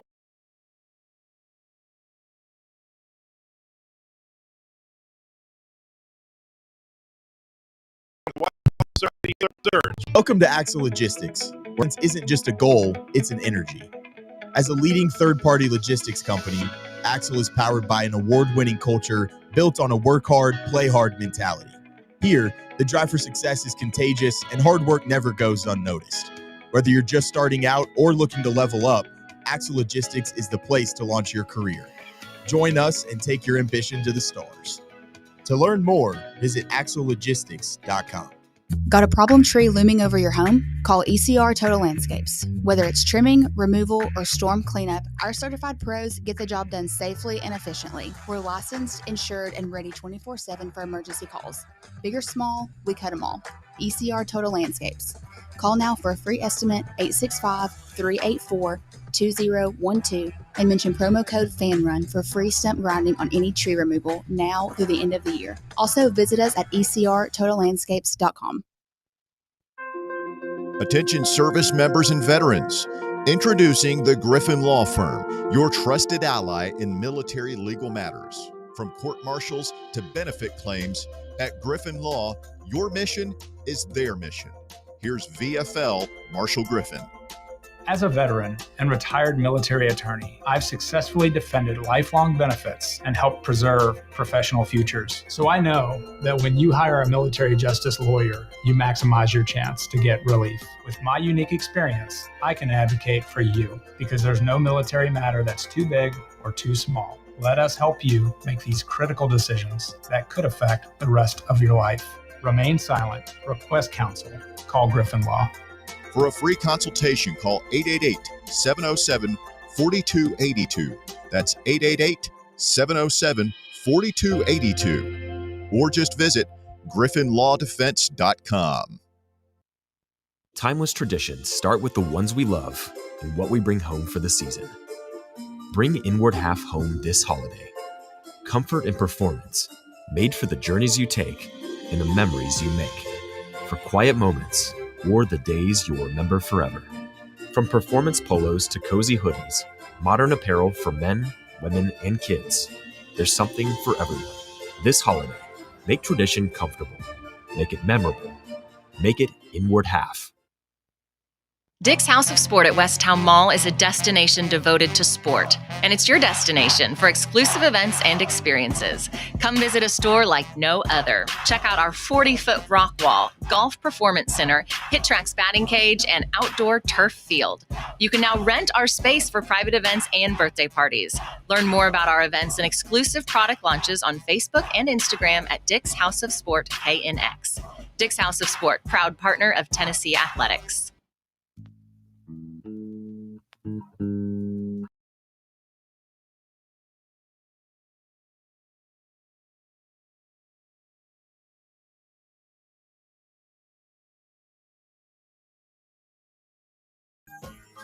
Listener writes in, Justin Thomas is a bitch. Okay, fair enough.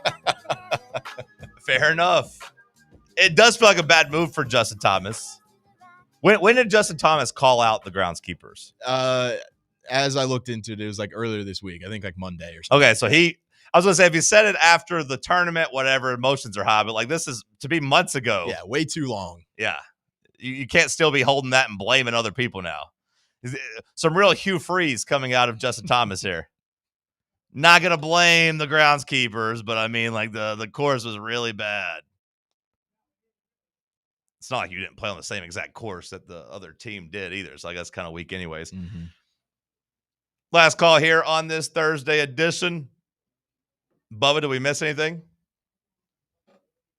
A couple things. Are you feeling like a rented mule right now, just being ridden, just being used to till this land, just riding you for Caprifax? Boy, go. Now riding you here. Tolls are made to be used, John. The third hour is pretty easy for me. Just let Sam do headlines, make Bubba do Caprifax, and now Bubba, tell us what we missed.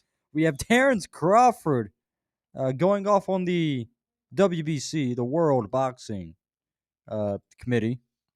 after they stripped his title because he did not pay sanctioning fees before his most recent bout against Canelo. He was supposed to pay over $300,000 in fees, and he didn't do that. And then they stripped him of his title. $300,000 in fees. That's how much it costs to like basically. When you say fees, pay it to the commission to say like legal to box or like to hold the belt, or do we know the differentiate? Like the difference there. I'm not 100% sure the whole like reasoning for the fees, but I imagine it's just like have like a competition card, saying that you're eligible and legal too. Well, right, but he was able to box. I mean, he was able to fight. So like it does seem like it would just be like to hold the championship, which if you're this commission, it's like, hey, us putting this belt on you is probably worth at least $300,000, if not millions, in terms of helping you sell the fight, because people want to see titles on the line. Although, is that the case in boxing? Do people? I mean, I guess people still care about that, the belts. But like, I feel like when Floyd Mayweather fought, it was just like, hey, I want to watch Floyd Mayweather fight and see if he can beat him. Like his undefeated streak kind of superseded the belt. Too many belts in boxing. That's what I'm saying. Like, I feel like they've all been cheapened so much. Like, I don't care if this belt's on the line. Like, I want to watch these two heavyweights hit each other in the face. Hey, like Canelo, I don't even know if he has a championship, but that's a name you care about. Let's see him fight. Wrestling, you care about belts. A championship match always feels bigger than a non-championship match. But in boxing, I don't know if that actually matters. I know in UFC it doesn't really.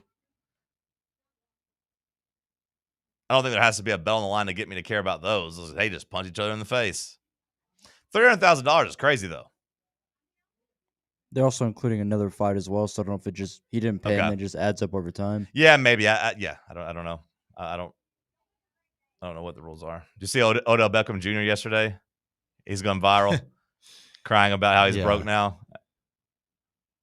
Everyone's like, dude, you made $100 million. How are you broke? He's having to like auction off his Super Bowl cleats. That's brutal.